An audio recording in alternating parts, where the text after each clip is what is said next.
My mother convinced my boyfriend to marry my sister. She told him, "She's stronger and better for you." I was heartbroken when I found out and moved away to build my life.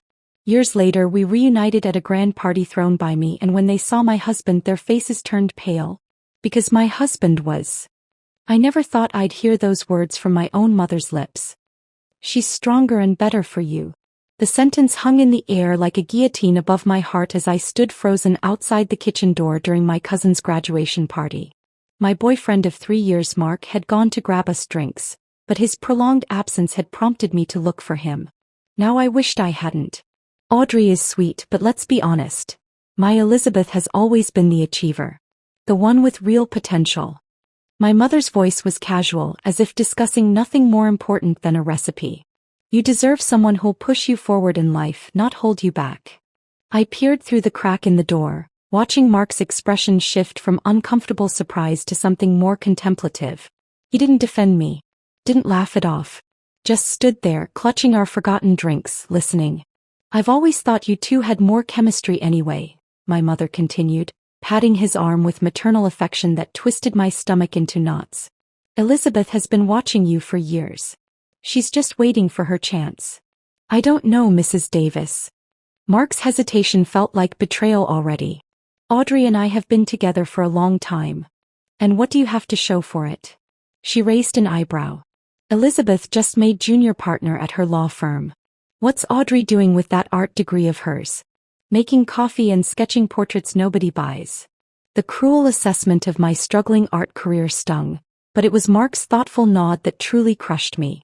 I backed away silently, somehow maintaining composure through the remainder of the party while a storm brewed inside me. I should have confronted them immediately. Should have ended things that night. Instead, I smiled and pretended I hadn't heard a word. That was my first mistake. The changes were subtle at first. Mark began mentioning Elizabeth in casual conversation, how impressive her recent case victory was, how her fitness regimen was really showing results. Each comment felt like a small paper cut. Painful but not enough to acknowledge. Then came the cancelled dates. The late nights at work. The sudden interest in legal documentaries that Elizabeth had recommended. Once I found texts between them discussing lunch plans that had never been mentioned to me. When confronted, Mark dismissed it as innocent. They'd bumped into each other downtown. "She's your sister, Audrey. It would be weird if we didn't get along," he explained with annoying reasonableness that made me question my own sanity. Was I being paranoid? Oversensitive? I began to dread family dinners, watching their interactions with wounded eyes while they exchanged private smiles across the table. My best friend Jamie noticed before I would admit it to myself. "Something's different with him," she observed after Mark left another dinner early, claiming work stress. "He doesn't look at you the same way anymore." "We're just going through a rough patch," I insisted, ignoring the painful truth swelling in my chest. "Everyone does." The moment of undeniable truth came 3 months after that kitchen conversation. I had stopped by Mark's apartment unannounced, hoping to surprise him with concert tickets for a band he loved. I still had a key. We'd been talking about moving in together before everything changed. The apartment was quiet when I entered, but a trail of clothing led to the bedroom. My sister's designer blouse lay crumpled on the hallway floor. The bedroom door wasn't fully closed. The sounds coming from within confirmed what I already knew before I pushed it open. Elizabeth's long dark hair spilled across Mark's chest as they lay tangled in his sheets, completely unaware of my presence until I dropped the concert tickets. They scattered across the floor like confetti for a celebration I wasn't invited to. "Audrey." Mark scrambled to cover himself while Elizabeth simply stared, more annoyed than ashamed at the interruption. "This isn't." "Don't." My voice sounded foreign to my own ears. "Don't say it isn't what it looks like. I'm not an idiot." Elizabeth sat up slowly, making no attempt to cover herself. "You are going to find out eventually. Maybe this is for the best."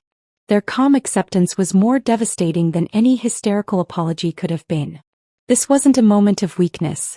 This was the culmination of a deliberate plan. "How long?" I asked, though the answer hardly mattered. 2 months officially, Mark admitted, unable to meet my eyes. "But we've been talking for longer. Since Mom had her little chat with you," I finished for him. Their surprised expressions confirmed I'd known more than they realized. I left without screaming or throwing things, though I wanted to. The rage would come later. That night I simply felt hollow, scrubbed raw from the inside out. When I confronted my mother the next day, her lack of remorse was the final devastation. We stood in her immaculate kitchen, the same room where she'd planted the seeds of my relationship's destruction. "Don't be so dramatic, Audrey. Relationships end all the time," she said, arranging flowers as if we were discussing nothing more significant than the weather. "Elizabeth and Mark make more sense together. You must see that. Why would you do this to me?" My voice cracked. "Your own daughter?" She sighed, finally looking up from her flowers. "Because Elizabeth has always worked harder, aimed higher. She deserves a partner who matches her ambition." He touched my cheek with cool fingers. "You were always the soft one. The dreamer. You'll find someone better suited to your temperament." In that moment I understood that my mother had never seen me clearly, had never valued what made me who I was. In her eyes I would always be the lesser daughter, the disappointment who chose art over law, passion over pragmatism. "You're wrong about me," I whispered. "You always have been." I spent that night packing everything I could fit into my car. My small apartment was mostly furnished with second-hand pieces, nothing I couldn't leave behind. Jamie helped me, offering her couch until I figured out my next move, but I had already decided. I needed more than a new apartment. I needed a new city, a fresh start where every street corner didn't hold memories of Mark or reminders of my sister's betrayal. "Are you sure about this?" Jamie asked as I loaded the last box. "Running away won't fix anything." "I'm not running away," I corrected her, feeling a strange calm settle over me. "I'm moving forward." The next morning I left a short note for my mother, sister, and Mark. It didn't contain forgiveness or dramatic accusations, just 3 words: "Watch me thrive." With my art portfolio, savings that would last 2 months if I was careful, and a determination born from heartbreak, I pointed my car toward Chicago. A city where nobody knew my name or the story of how easily I'd been replaced. Chicago welcomed me with a torrential downpour. How fitting, I thought, as my windshield wipers struggled against the deluge. My GPS directed me to a motel on the city's outskirts, the only accommodation my dwindling funds could sustain while I searched for something permanent. The motel room smelled faintly of cigarettes and cheap air freshener. I sat on the edge of the bed, surrounded by my hastily packed belongings, and allowed myself 5 minutes to cry. Just 5 minutes of weakness before the real work began. When my alarm chimed, I wiped my face, opened my laptop, and began hunting for apartments and jobs with equal desperation. 3 days and 12 apartment viewings later, I signed a lease for a studio in Uptown.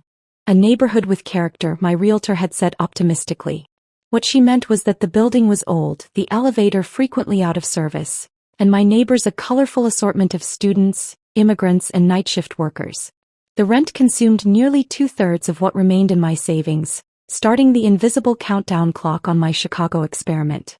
"You have 30 days, I told my reflection as I pinned job listings to my refrigerator with magnets shaped like tiny pizza slices, the only decorative touch in my sparse new home. Find work or admit defeat."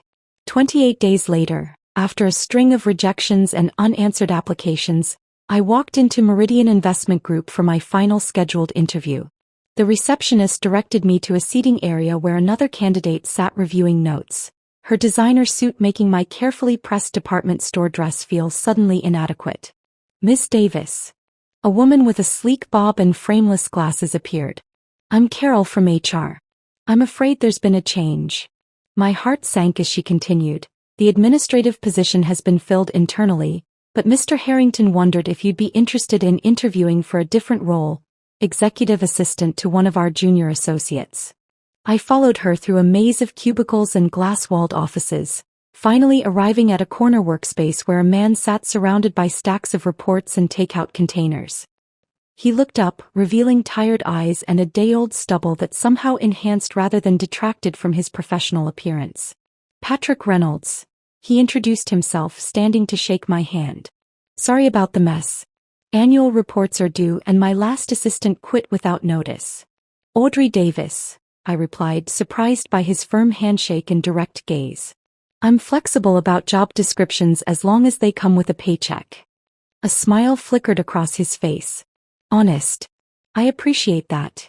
He gestured to the chair across from him. Tell me why an art major from. He glanced at my resume. From Philadelphia, wants to work at a Chicago investment firm. I could have crafted a diplomatic answer about career changes and financial security. Instead, I heard myself say, because starting over sometimes requires burning the map of your old life and drawing a new one. For a moment, I thought I'd blown it with my melodramatic response. Then Patrick nodded slowly. I know something about fresh starts myself. He pushed aside a stack of folders. The job pays less than the administrative role you applied for, but has more potential for advancement. The hours are brutal, the learning curve steep, and I'm told I can be demanding. I'm not afraid of hard work or demanding people, I assured him, thinking of my mother's perpetual disapproval. And I'm a quick learner. He hired me on the spot and I started the next morning. The first weeks tested every limit I had. Patrick worked 16-hour days preparing client portfolios and investment strategies, expecting me to keep pace.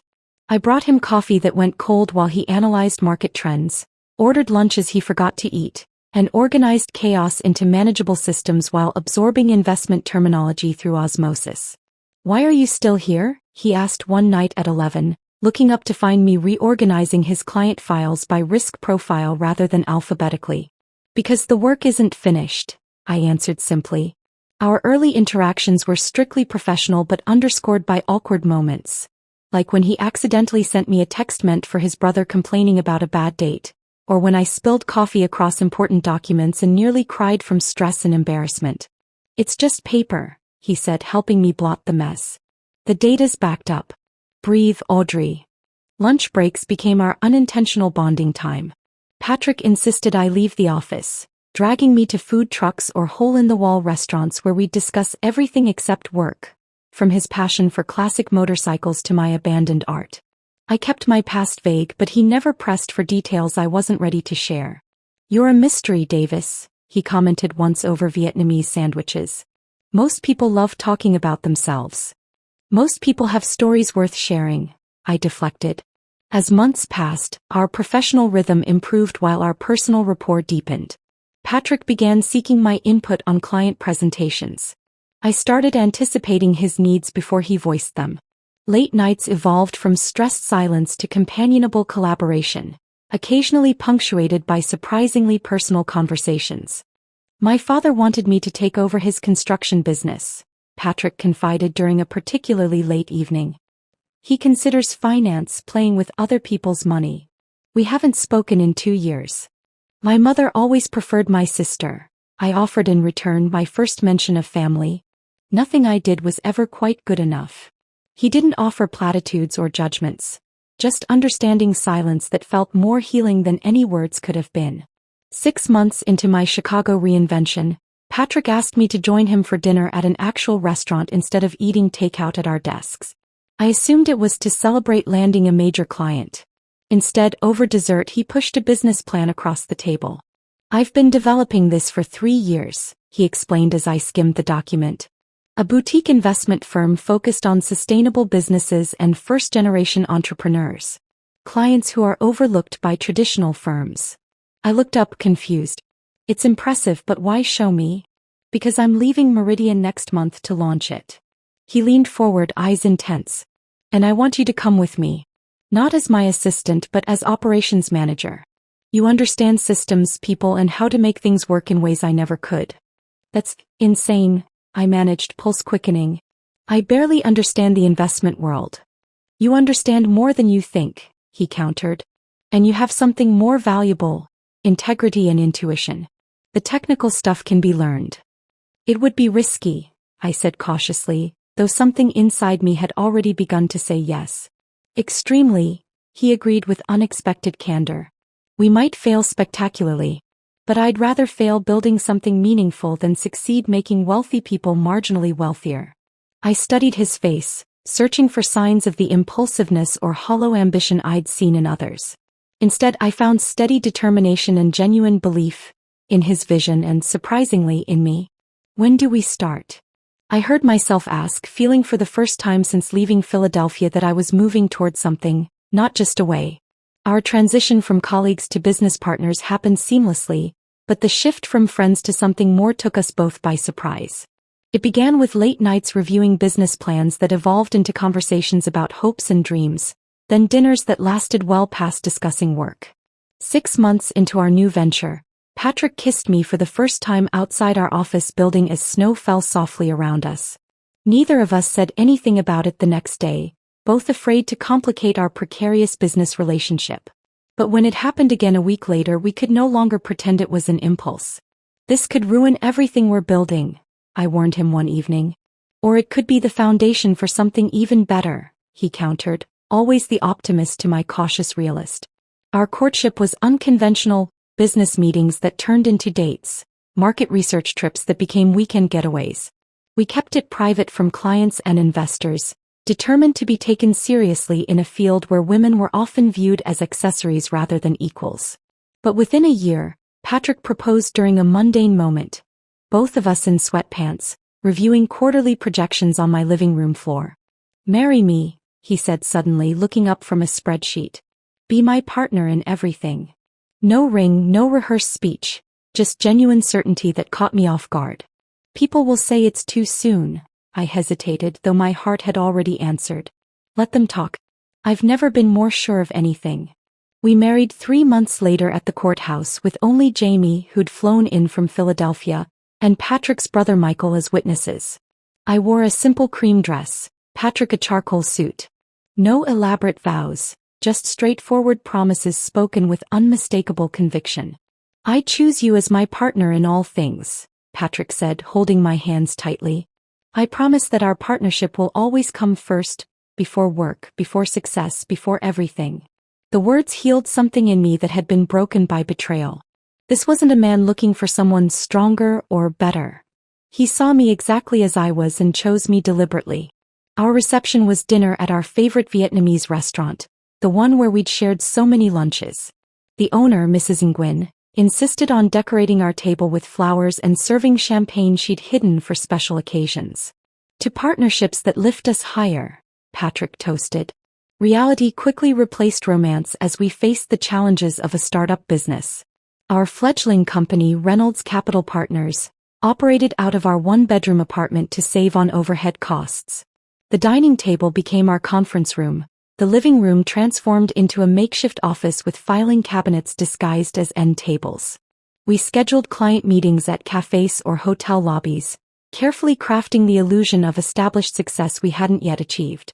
I took a part-time position at an art gallery to supplement our income while Patrick pursued potential clients. Our savings dwindled as months passed without the breakthrough we needed. Some nights I'd find Patrick still awake at 3 a.m., recalculating projections or revising proposals. "We should consider taking on more traditional clients," I suggested delicately after our 6th month of barely covering expenses. "Just until we're established. If we compromise now, we'll never get back to our original vision," he argued, the stubborn determination in his voice both admirable and frightening. Our first real argument as a married couple erupted over finances. Patrick wanted to invest our emergency fund into expanding the business. I insisted we needed security. The fight ended with slammed doors and hurt feelings, but also a compromise, half for growth, half for security. It became our pattern, his ambition balanced by my pragmatism, creating equilibrium neither of us could achieve alone. 8 months into our marriage, opportunity finally knocked. A small sustainable energy company needed investors who understood their mission beyond profit margins. Patrick spent weeks developing a presentation that explained not just returns on investment but environmental impact and community benefits. I stayed up all night designing informational packets that showcased both professionalism and personality. The client chose us over established firms, bringing 3 other eco-conscious businesses with them. Finally, we had momentum. "We need to celebrate," Patrick insisted, though I was hesitant to spend money. He surprised me by recreating our first date. Takeout containers from that same Vietnamese restaurant, spreadsheets pushed aside to make room for spring rolls and noodles on our dining table. To our first major deal, he toasted with grocery store wine in coffee mugs. And to my brilliant wife who never stopped believing even when I almost did. The business grew steadily after that first breakthrough. Our apartment became increasingly cramped with file boxes and office equipment. Interns worked from our sofa. Conference calls happened in our bedroom with the door closed. The arrangement became unsustainable the day a potential investor arrived early for a meeting while I was stepping out of the shower. We need real office space, Patrick conceded that evening. And possibly a home where I don't find paper clips in the cereal box. With cautious optimism, we signed a lease on a small office space downtown and moved to a slightly larger apartment. One with a spare bedroom that wouldn't double as storage for business documents. The separation between work and home brought welcome balance to our relationship. 3 years of relentless work followed. Patrick developed a reputation for integrity and innovation in sustainable investment. Our client list expanded beyond Chicago to neighboring states. I built systems and teams that turned Patrick's vision into operational reality. We complemented each other perfectly. His charisma and strategic thinking matched with my attention to detail and organizational skills. Our biggest milestone came unexpectedly. A major investment group approached Patrick about acquiring Reynolds Capital Partners. Their offer was generous, but included a condition. Patrick would need to stay on as CEO of the newly expanded Sustainable Investment Division, with complete decision-making authority over ethical investments. I never imagined running something this size, he admitted the night after signing the contracts. We stood in the kitchen of our new house. A modest but beautiful 3-bedroom in a neighborhood we'd only dreamed about when we started. They didn't buy just the company, I reminded him, straightening his tie. They bought your vision. Your integrity. The transition wasn't easy. Patrick worked longer hours establishing the new division while I adjusted to my role as Chief Operations Officer. But watching him in action, commanding boardrooms with the same passion he'd once displayed in our tiny apartment, filled me with pride that eclipsed the sacrifices. We did it, he whispered during the champagne toast at the official announcement of his appointment as CEO. Together. And as I watched him shake hands with executives who now reported to him, I thought about how far we'd come from that rain-soaked day I'd arrived in Chicago, heartbroken and alone. Life had taken everything from me only to replace it with something I never could have imagined. 5 years into Patrick's role as CEO, I had firmly established myself as more than just the boss's wife. My operational systems had become the backbone of the company's expansion into 3 new markets, and executives regularly sought my input on organizational decisions. We had found our rhythm. Patrick the visionary, me the architect who built the structures to support his dreams. Our personal life had settled into comfortable routines as well. Sunday mornings spent reading the paper over coffee, monthly dinner parties with our small circle of friends, and occasional weekend trips to Michigan where Patrick was restoring a vintage motorcycle. We hadn't started a family yet, both focused on nurturing our growing company, but the topic had begun to surface in late-night conversations. I rarely thought about Philadelphia anymore. Jamie visited occasionally, bringing carefully filtered updates about mutual friends, but never mentioning my family. I'd made peace with that chapter of my life being firmly closed. Or so I believed until a particular Tuesday morning. You might want to see this, Patrick said, sliding a financial magazine across the breakfast table. The small headline in the corner read, Davis and Associates faces bankruptcy after failed expansion. My sister's law firm, the one she'd built with my ex-boyfriend after he left his previous position to join her practice. I didn't know you still followed news from Philadelphia, I said, trying to sound casual while my heart raced. I don't. But Meridian Investment Group is on our acquisition shortlist, and your ex works there now. Their legal department outsources to Davis and Associates. Patrick watched me carefully. I wanted you to hear it from me before the office started buzzing about it.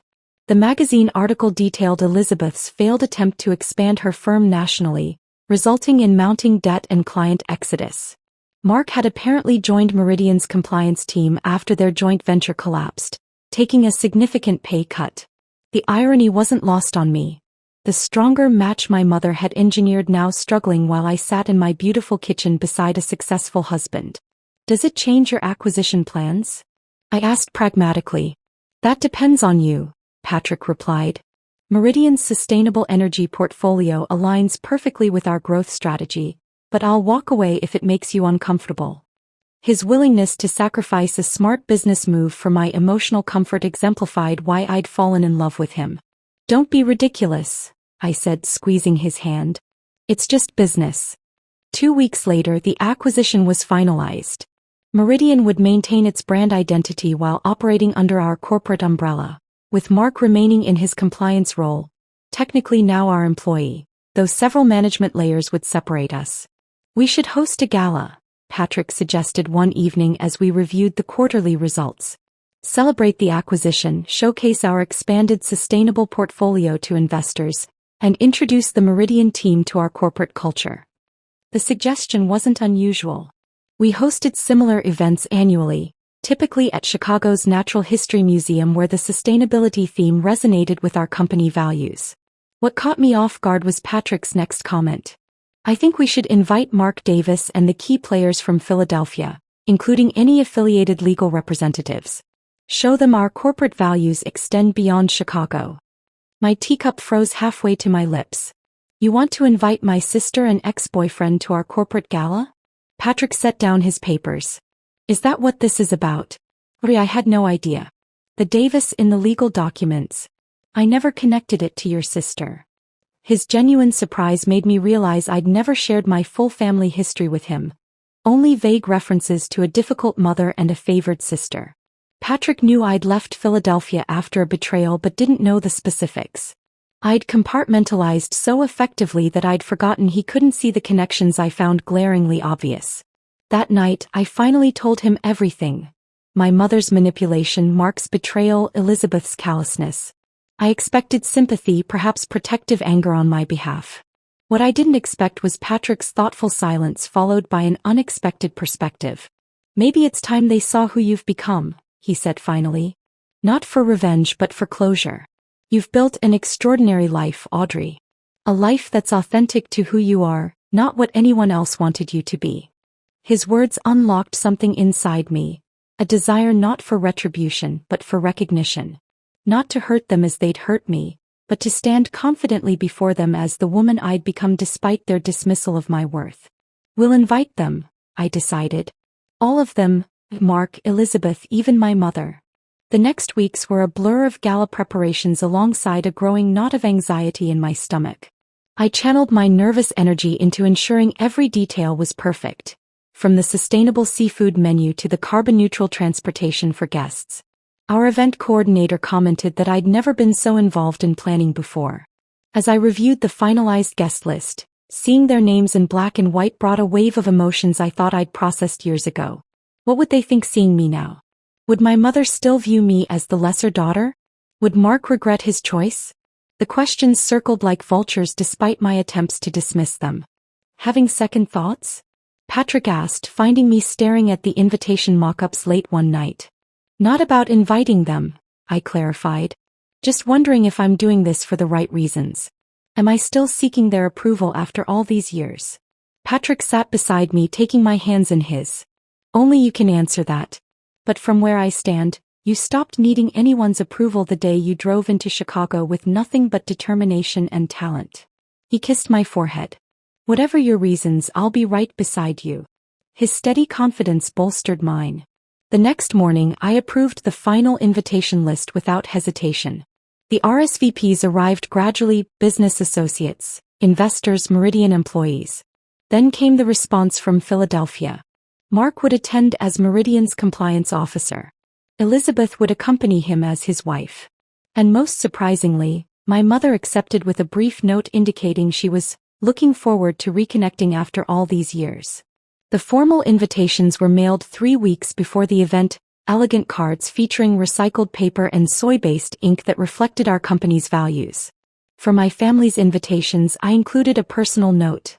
Looking forward to showing you the life I've built. Audrey Reynolds.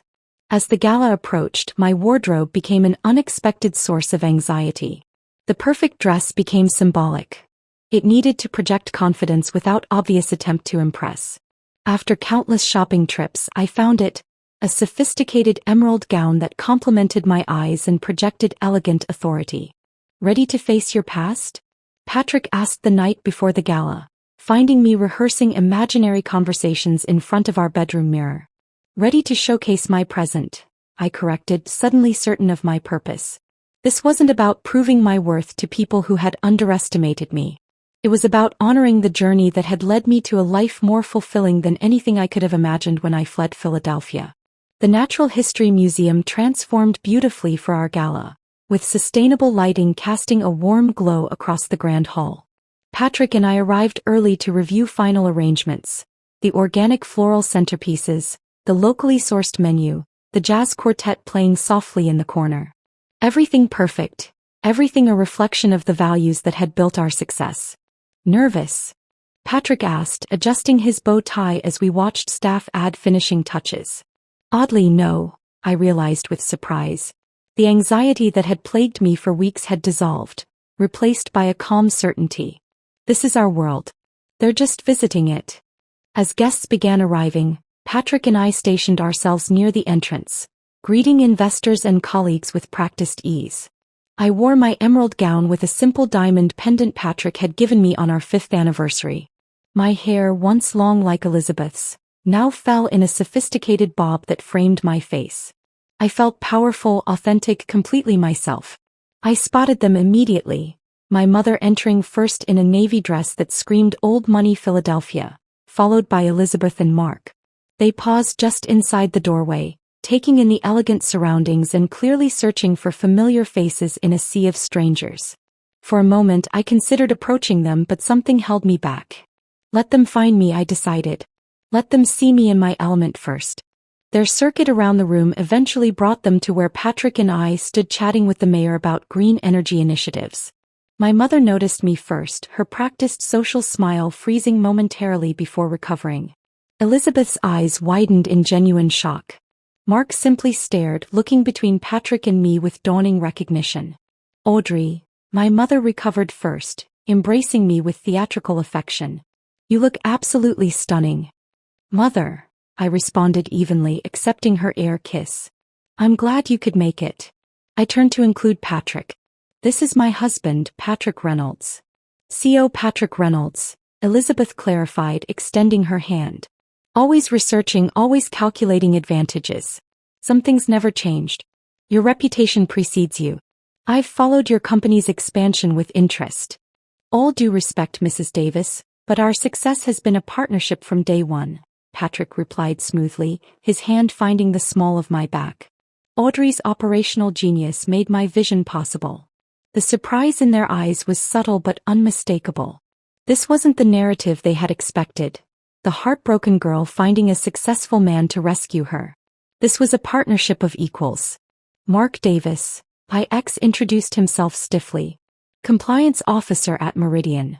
Yes, we're familiar with your position, Patrick nodded professionally. Welcome to the family of companies. Mark's expression shifted as understanding dawned. You're Meridian's new parent company. Indeed, I confirmed, savoring the moment without malice. The acquisition was finalized last month. Patrick will be making the official announcement during his speech. Their discomfort was palpable as they processed this new reality.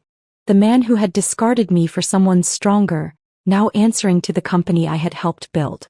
The sister who had taken what was mine now standing before me not as the superior sibling but as the wife of a mid-level employee.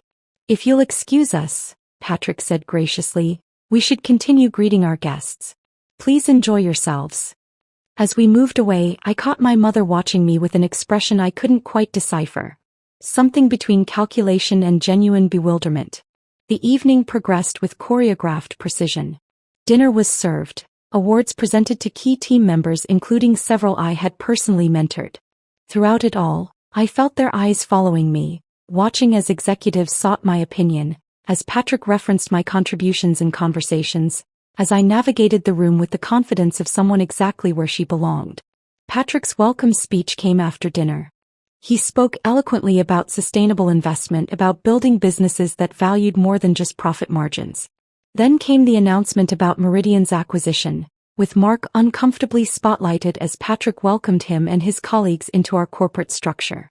The power dynamic couldn't have been clearer if we'd designed it intentionally. My mother found me at the dessert table afterward, champagne glass in hand. I always knew you would do well for yourself, she stated as though rewriting history. You had such potential. Did you? I asked mildly. I recall different assessments. She waved dismissively. A mother pushes her children to achieve their best. Elizabeth needed confidence. You needed motivation. What I needed was support, I corrected gently. What I found was strength on my own terms. Well, she sipped her champagne, I suppose I should thank this Patrick for seeing what I missed. Patrick saw me clearly, I agreed. But he didn't create my success, Mother. We built it together because we value each other as equals. That's the difference. Her practiced smile faltered. Elizabeth and Mark are having difficulties, she confided, changing tactics. Perhaps you could put in a good word? Family should help family. There it was, the real purpose behind her pleasant facade. Not reconciliation but advantage. Some things truly never changed. Their performance will determine their future with the company, I replied evenly. Just as mine did. I spotted Elizabeth approaching determinately, Mark trailing behind her. Your husband is impressive, my sister acknowledged reluctantly. The way he commands the room. You've done well for yourself. The backhanded compliment hung in the air. The implication that my success was merely a reflection of my husband's, not a partnership we'd built together. We've done well together, I corrected. That's how true partnerships work. Something worth considering in your own arrangements. Elizabeth's expression hardened at the gentle rebuke. Mark looked away uncomfortably, unable to meet my eyes. The dynamic between them seemed strained, brittle in a way that triggered not satisfaction but an unexpected pang of compassion.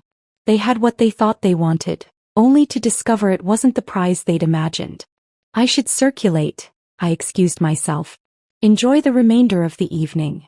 Hours later, after the last guest departed and we returned home exhausted but satisfied, Patrick and I sat in our kitchen sharing leftover dessert straight from the container. How do you feel?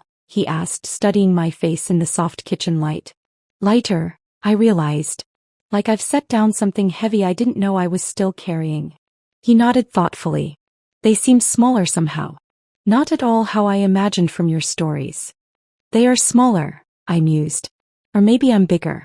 Not in status or success, but in understanding what actually matters. Which is? Patrick prompted. Building something real. Something true to yourself. I reached for his hand across the counter. With someone who sees your value without needing to diminish others. So not revenge after all? His eyes crinkled with understanding. The strangest thing happened, I confessed. Standing there watching them, seeing how unhappy they are despite getting exactly what they schemed for. I didn't feel triumph. I felt grateful. Grateful. If they hadn't betrayed me, I might never have left. Never found Chicago, never met you, never discovered what I'm capable of building. I squeezed his hand. Their cruelty gave me my freedom, though they never intended to. Patrick smiled, pulling me into an embrace.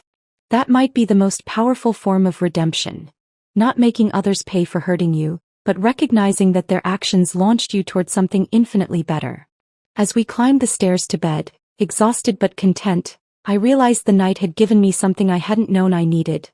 Not the satisfaction of showing them what they'd lost, but the peace of finally, completely letting them go.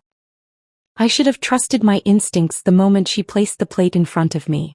The dining room shimmered under the golden chandelier, the long mahogany table decorated with elegant porcelain dishes and crystal glasses filled with aged wine. My mother-in-law, Eleanor, sat at the head, her expression unreadable as she gestured toward my plate with a slight, expectant smile. This, she announced, is a recipe I learned from a Michelin star chef. Something special just for you. The words should have felt like an honor, a rare olive branch extended from a woman who had never truly accepted me into her perfect, curated world.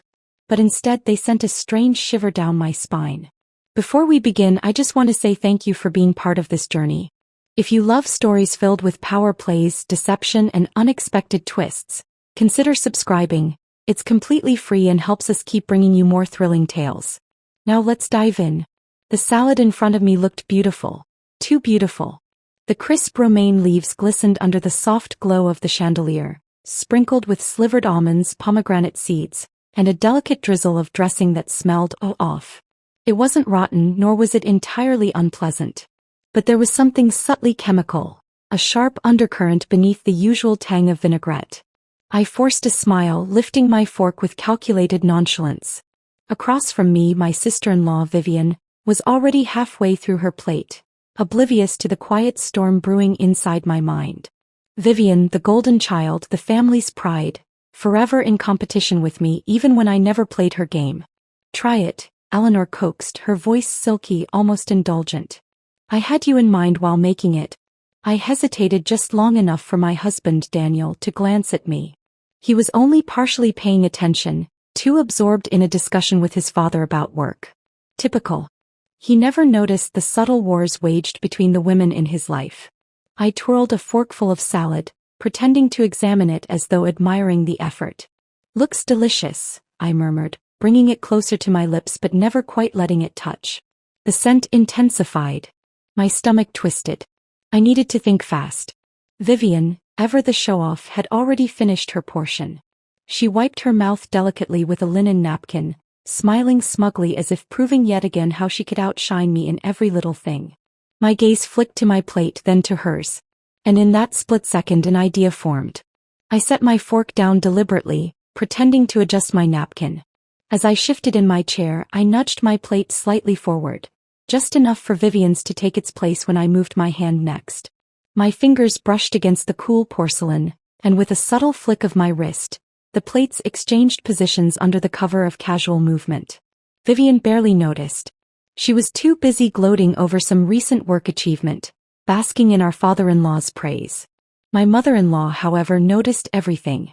I saw the way her eyes flickered, just a fraction of a second too long on my plate.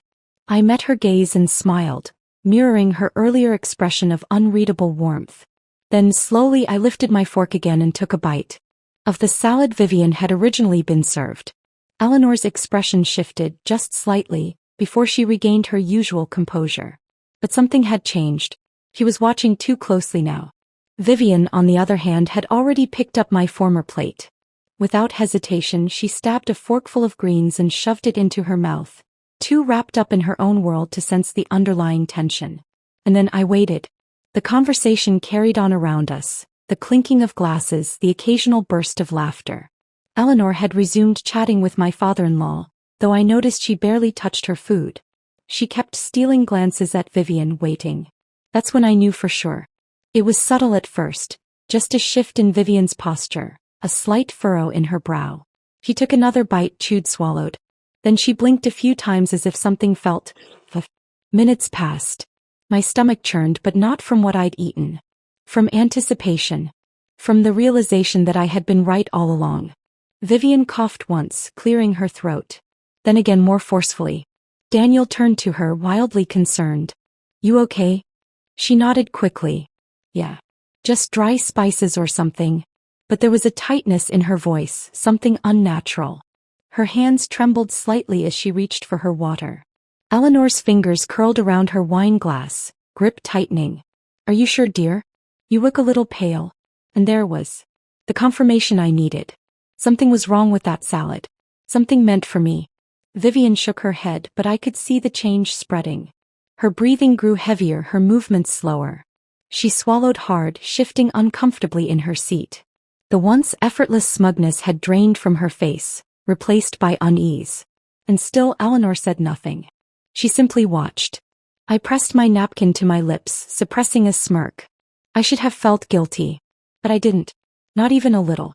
Because now Eleanor didn't just have to deal with her failed attempt at whatever she had planned for me.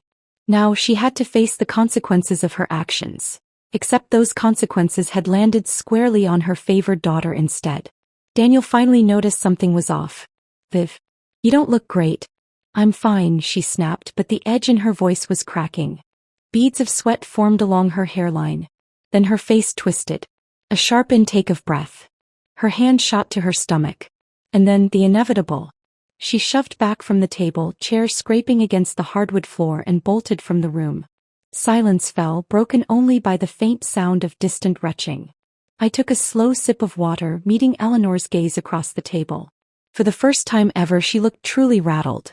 I smiled sweetly. Delicious salad. Really? You must share the recipe. Eleanor said nothing. But I could see it in her eyes. He knew. And I knew. The game had changed. The silence that followed was suffocating. The once lively dining room, filled with the clinking of cutlery and the soft hum of polite conversation, now felt like the eye of a brewing storm.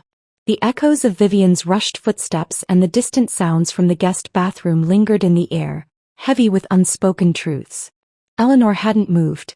She remained seated at the head of the table, her fingers wrapped around the stem of her untouched wine glass. Her expression was unreadable, but I knew better than to mistake her silence for indifference. She was calculating, piecing together the events that had unfolded, how things had gone so terribly wrong. Daniel had pushed his chair back slightly, half risen, torn between going after his sister and staying put. Should I? No, Eleanor cut in, her voice smooth but carrying an underlying tension. She'll be fine. Let her compose herself. That was when I knew. She wasn't surprised. She wasn't concerned. He was trying to regain control. My fingers traced the rim of my water glass, my heart thudding with a slow, steady rhythm. I wasn't sure what I had expected, but part of me had anticipated more of a reaction. Panic. Denial. A flurry of false concern. Instead, she was trying to will the situation into submission, pretending this wasn't a direct consequence of something she had orchestrated. Daniel frowned, uneasy. She didn't even drink that much. What could have? Maybe something didn't sit well with her. My voice was smooth, casual. That happens sometimes. Eleanor's gaze flicked to mine. Just a brief moment, but enough. Enough to tell me that she knew exactly what had happened. And she knew I knew. A quiet war had begun. Across the table, my father-in-law, Charles, cleared his throat. He had the same unreadable look as Eleanor but lacked the same finesse in controlling it.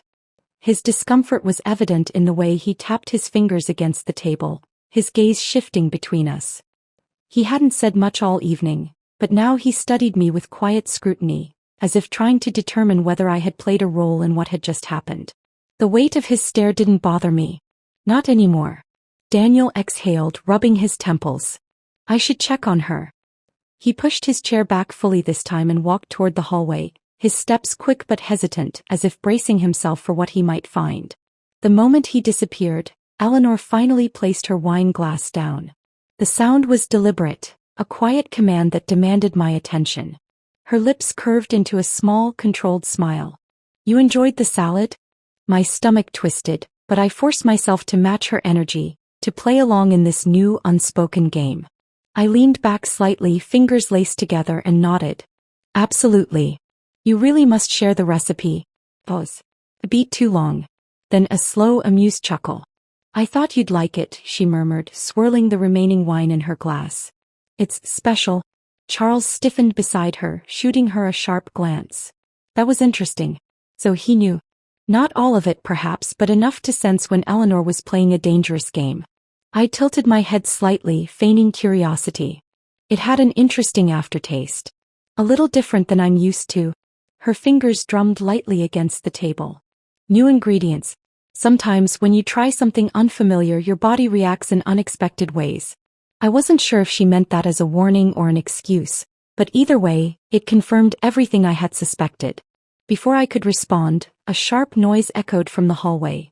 The sound of a door swinging open, followed by the unmistakable sound of Vivian's voice, thick with distress. What was in that food? Her voice trembled with frustration, raw and breathless. A few seconds later, she appeared at the entrance of the dining room, looking pale, shaken. Her makeup had started to smear slightly, and she gripped the doorway like she needed the support.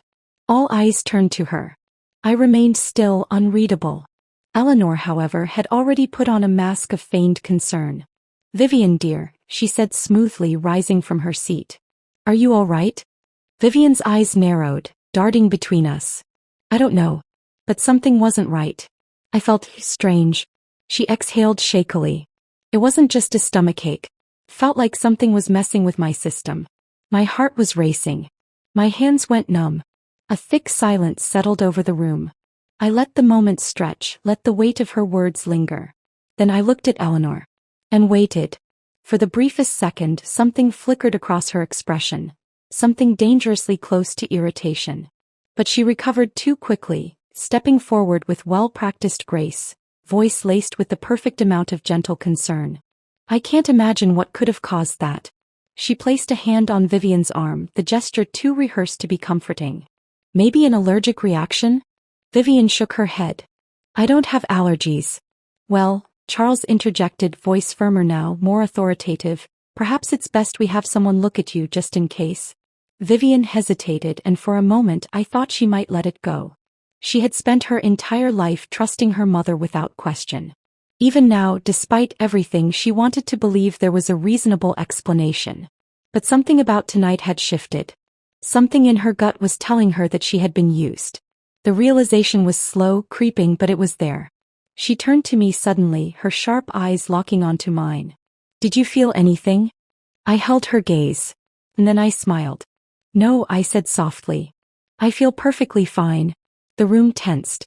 Eleanor's nails pressed into the fabric of her dress. Charles shifted uncomfortably. Vivian's lips parted slightly as if just beginning to understand. Eleanor spoke before she could finish the thought. Darling, you need to rest. Perhaps a little fresh air would help. The urgency in her tone was subtle but present. She needed Vivian away from this conversation before the pieces fully connected. Daniel returned then, stepping back into the room. His eyes immediately found his sister, concern still evident on his face. Are you okay? Vivian hesitated, glancing at me again. Then slowly she nodded. Yeah. I think I just need a moment. Daniel sighed in relief, wrapping an arm around her shoulder. Come on, let's get you some water. As they exited, I turned back to Eleanor, whose carefully composed expression had hardened just slightly at the edges. She exhaled softly, shaking her head with a wry smile. You're smarter than I gave you credit for. I tilted my head, feigning innocence. I have no idea what you mean. Charles stood abruptly. Eleanor, a word. She sighed, rubbing her temple, but followed him toward the hallway without another glance in my direction.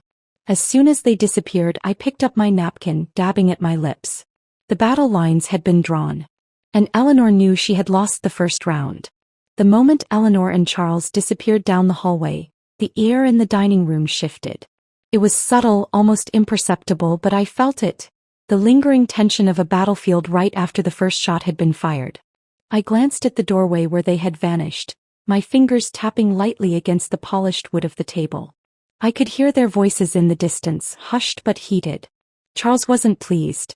That much was clear. Good.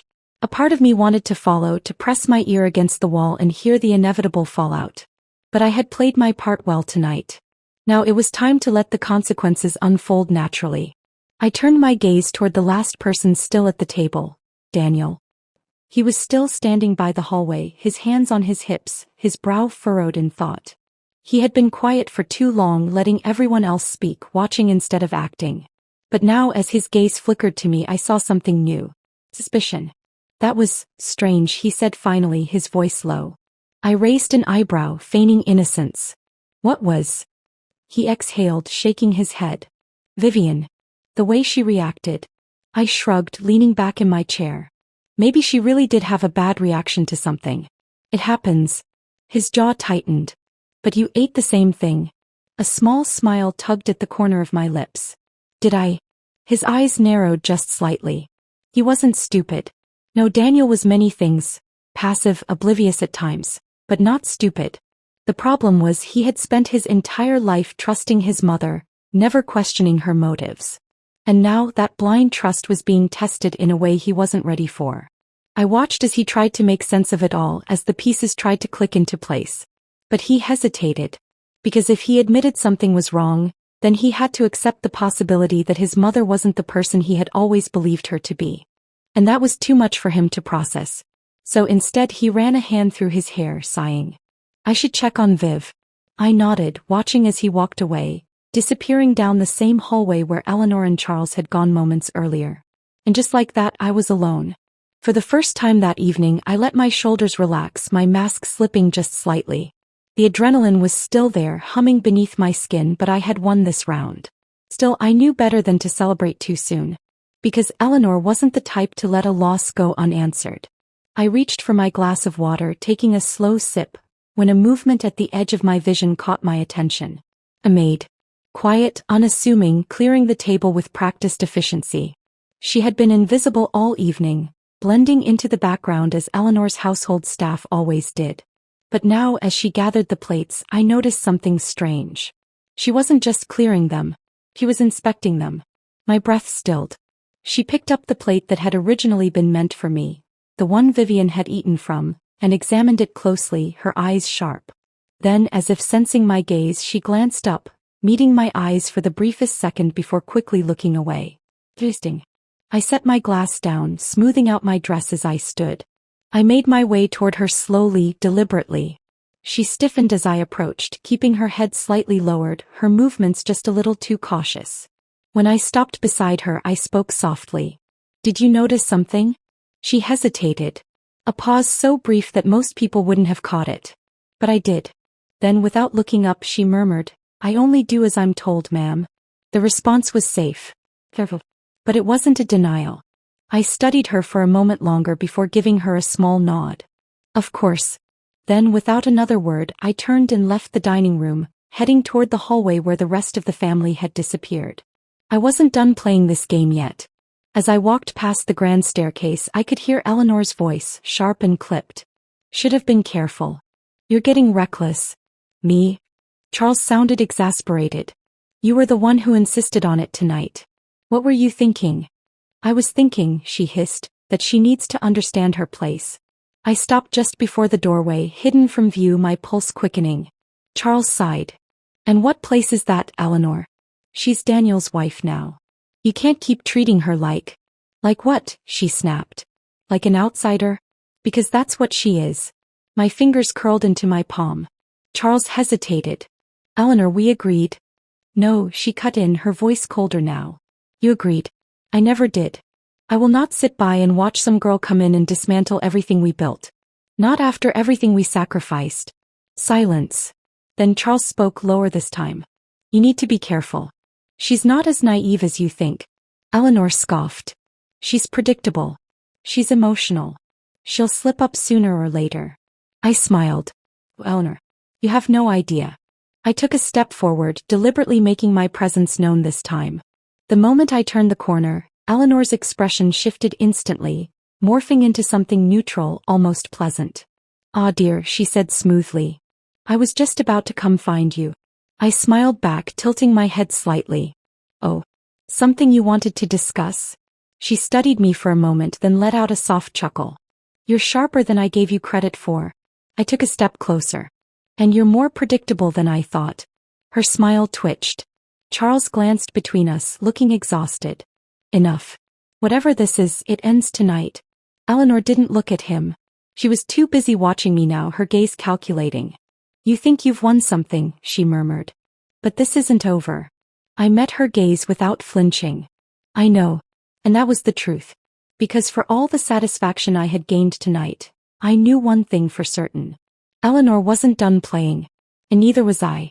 Eleanor's words echoed in my mind long after I left the hallway. "This isn't over." I knew she meant it. This wasn't just a petty grudge anymore. It was a silent war, one that would be fought with whispers, careful manipulation, and quiet schemes. The kind of battle where moves weren't made in the open but in the shadows, where the real damage came from what was unseen. I had expected resistance from her since the moment I married Daniel, but I had underestimated just how deeply rooted her need for control was. Tonight had proven that she wasn't just passive-aggressive. She was willing to cross lines, to test boundaries. And that meant I had to be smarter, sharper. When I stepped back into the dining room, the table had already been cleared, the once grand setting now an empty reminder of the battle fought over dinner. The maid from earlier was still there, wiping down the polished surface, her movements careful, precise. I approached her, lowering my voice just enough so that it wouldn't carry. "You noticed something earlier." She hesitated, fingers tightening around the cloth she held. Her eyes flickered toward the doorway where Eleanor had vanished, then back to me. "I shouldn't speak on things that aren't my place, ma'am." I gave her a small smile, one that wasn't demanding but understanding. "I think we both know that's not entirely true." She glanced around once more before exhaling softly. "The plate." My chest tightened. "What about it?" She hesitated, then sighed. "It was prepared separately. Different from the others. The dressing smelled stronger." Her voice dropped lower. "And she watched you too closely when you took your first bite."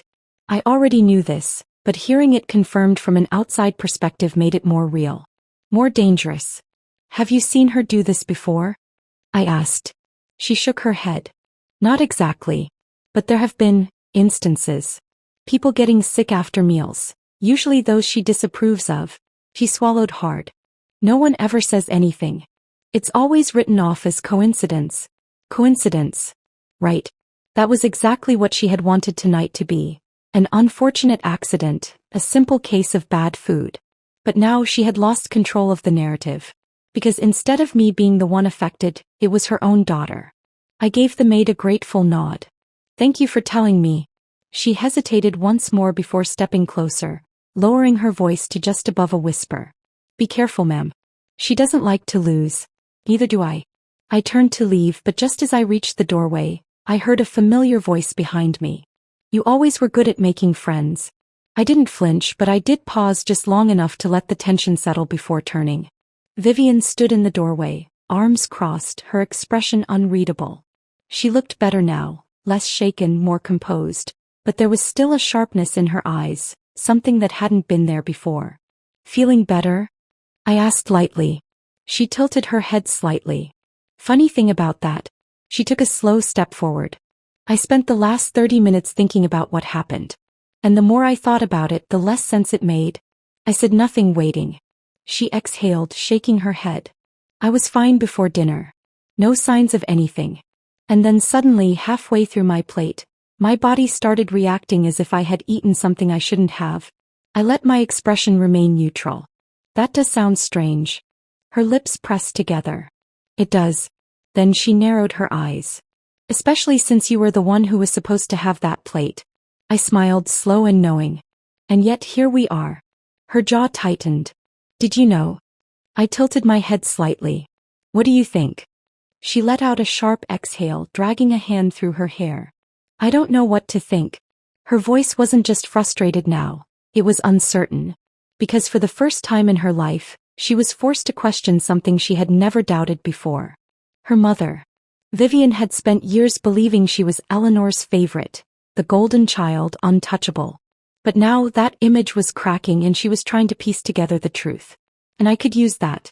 I stepped closer, keeping my voice soft. You've always thought of me as an outsider, someone trying to take what's yours. But tonight you weren't the exception. You were a pawn. Her throat bobbed as she swallowed. I don't. I leaned in slightly. Ask yourself this. If I hadn't switched the plates, do you really think your mother would have stopped it? Her breath hitched. Because we both knew the answer. She took a step back, shaking her head. I need to think. I nodded. Take your time. She turned abruptly and left, her footsteps quick, uneven. I watched her go, knowing that the seed had been planted. Eleanor wanted to play games? Fine. She just didn't realize that I was already 3 moves ahead. As I stepped out of the dining room, I nearly collided with Daniel. His expression was unreadable, but I could tell he had been listening. Interesting conversation, he said. I raised an eyebrow. Eavesdropping, are we? He ignored the jab. What's your goal here? I studied him for a moment before speaking. My goal? To survive in a house where your mother is trying to remove me piece by piece. His jaw clenched. She wouldn't. Wouldn't she? I cut in. You saw what happened tonight. Do you honestly believe that was an accident? He hesitated. And that hesitation told me everything I needed to know. Because deep down he knew. He had always known. He just never wanted to admit it. I sighed, softening my tone. Daniel, I'm not asking you to pick a side. But I am asking you to open your eyes. He exhaled, rubbing his forehead. I need time to process this. I nodded. Take all the time you need. But time was a luxury we didn't have. Because I had no doubt that, right now, Eleanor was already planning her next move. And this time she wouldn't make the same mistake twice. Daniel's footsteps faded down the hall, his mind undoubtedly spinning with conflicting loyalties. I knew he wouldn't confront his mother. Not yet. He needed time to process what he had heard, to decide whether the truth was something he was ready to acknowledge. That was fine. I could afford to be patient. Eleanor, on the other hand, couldn't. I turned back toward the dining room, taking a slow, deliberate breath. The air still carried the faint traces of the evening's tension, but beneath it there was something else. A shift. A fracture in the foundation Eleanor had built so meticulously. And cracks, when widened just right, had the power to bring down entire structures. A quiet sound behind me made me turn. The maid from earlier stood at the far side of the room, hands clasped neatly in front of her. She wasn't looking at me, but I knew she was waiting. Watching. "She's not done," I murmured, keeping my voice low. The maid hesitated, then nodded. "No, ma'am. She never is." I studied her carefully. Her tone was measured, but there was something beneath it. A careful awareness. A knowledge of how things worked in this house, of how dangerous it was to be on the wrong side of Eleanor's games. I stepped closer. "You've been here a long time, haven't you?" She nodded. "Long enough to know when to keep my head down. And long enough to know when something isn't right," I said. Another pause, then a soft sigh. "Yes." I leaned in slightly. "Then tell me, has she ever lost before?" The maid's lips pressed together as if debating whether she should answer. But then in the softest whisper she said, "Not like this." A chill ran through me. Because if Eleanor had never been beaten at her own game before, that meant she wouldn't retreat now. She would retaliate. And this time she wouldn't just be watching from a distance, she would be coming straight for me. I exhaled slowly. "Then I suppose I should prepare." The maid hesitated. Then with a quiet glance toward the hallway she murmured, "Be careful, ma'am. She doesn't like when things don't go her way. Neither do I." As I made my way upstairs, my mind raced through the possibilities. Eleanor had taken a calculated risk tonight, assuming she could manipulate me into being just another casualty of her control. But she had underestimated one crucial detail. I wasn't afraid of her. She thrived on intimidation, on weaving traps so delicately that people barely realized they had walked into them. But what happened when the prey knew they were being hunted? I stepped into my bedroom, closing the door behind me. The room was dimly lit, the city skyline glowing beyond the large windows. My reflection stared back at me in the glass, calm, composed. But beneath that a fire burned. I needed to be one step ahead. If Eleanor was planning something, I had to make sure she was the one caught in the web, not me. A quiet knock at the door made me turn. "Vivian." She stood at the threshold, arms crossed, her face a mask of stubborn defiance. But there was something else there too, uncertainty. I gestured for her to enter. She hesitated, then stepped inside, closing the door behind her. For a moment neither of us spoke. Then she exhaled sharply. "I need to know the truth." I folded my arms. "Which truth? There are so many to choose from." She shot me a sharp glare. "Did you switch the plates on purpose?" I held her gaze, letting the silence stretch. Then finally I said, "Yes." She inhaled sharply, but she didn't look as angry as I expected. Just taken. She paced the room once, then turned back to me. "And you think," she swallowed. "You think Mom did something to it?" I watched her carefully. This was the moment that would decide everything. If she believed me, Eleanor would lose one of her strongest pieces. If she didn't, I would be on my own. So I spoke plainly. "I don't think, Vivian." "I know." Her face twisted, torn between denial and realization. "Why?" she whispered. "Why would she do that?" I sighed. "Because she doesn't see me as family. She sees me as an outsider. A threat. And she wanted to remind me of my place." Vivian swallowed hard, shaking her head. "That doesn't make sense." She's controlling, yes. She wants things done her way, but she wouldn't." I raised an eyebrow. She faltered. Because deep down she knew. She had seen it before, even if she had never wanted to admit it. The way Eleanor manipulated situations, twisted conversations to suit her needs. The way she always managed to make herself the victim, no matter how many people she stepped on in the process. Vivian collapsed onto the edge of the bed, rubbing her temples. "This is insane." I sat beside her. "It's reality." She exhaled, shaking her head. "What are you going to do?" I looked at her carefully. "That depends." She frowned. "On what?" I leaned forward slightly. "On whether you want to keep being a pawn in her game, or whether you're ready to start playing for yourself." Vivian's eyes widened slightly. I could see the gears turning in her head. The years of blind loyalty warring with the new, uncomfortable truth settling in her gut. She had spent her whole life in Eleanor's shadow, believing she was untouchable. But now she was starting to see the truth. And the truth was dangerous. Finally, after a long silence, she whispered, "What do you need me to do?" A slow smile spread across my lips. Because now the real game was about to begin. I stood, walking toward the window, staring out at the city below. The lights flickered in the distance, Countless stories playing out behind closed doors. But in this house, in this moment, only one story mattered. Eleanor had set the first trap. But now it was my turn to lay one of my own. And this time I wasn't going to miss.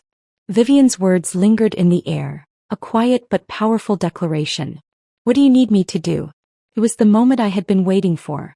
The moment Eleanor's perfect kingdom began to crack from the inside. She had spent years molding her daughter into a mirror of herself. Composed, obedient, untouchable. But now for the first time Vivian was looking beyond the carefully constructed reality she had always known.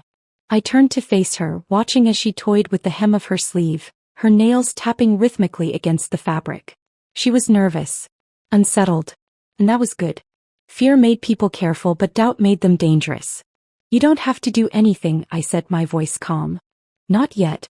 She frowned. Then why ask? Because I needed to know if you were ready. Her lips parted as if to protest, but then she hesitated.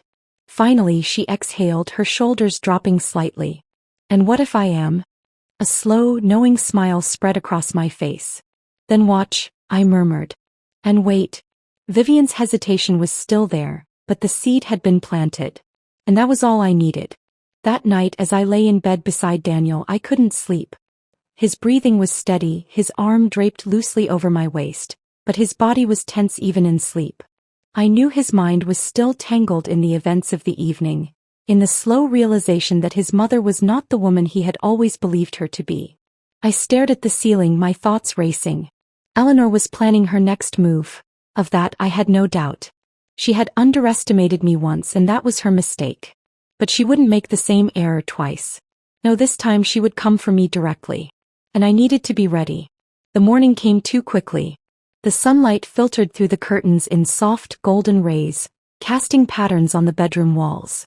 I could hear the faint sounds of the house waking up.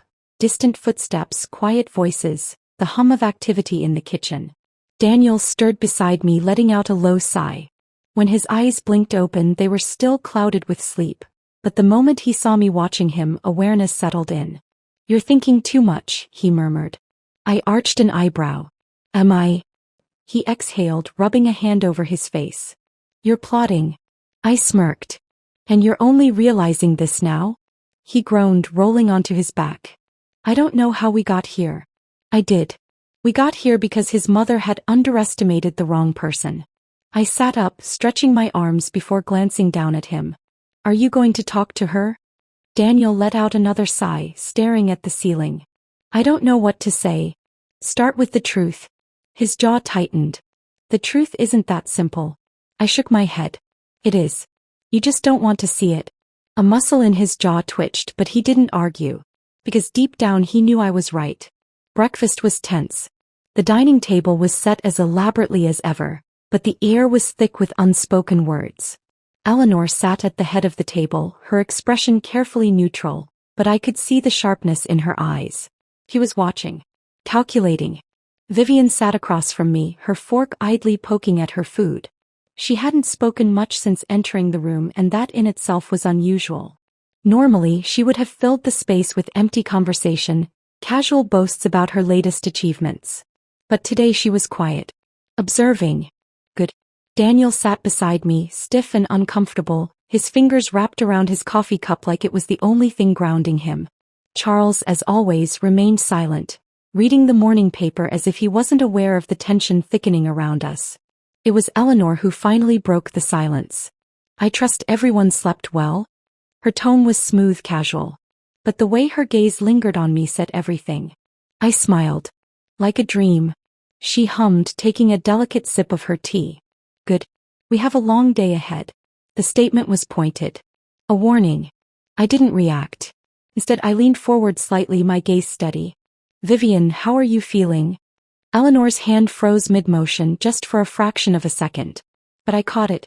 Vivian blinked, glancing at me. Better, she said cautiously. I nodded. I was thinking about last night. About how strange it was. Eleanor set her teacup down gently. Strange. I tilted my head.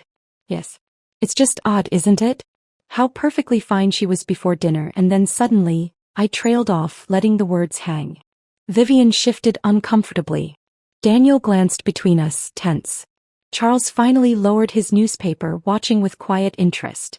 Eleanor, to her credit, didn't flinch.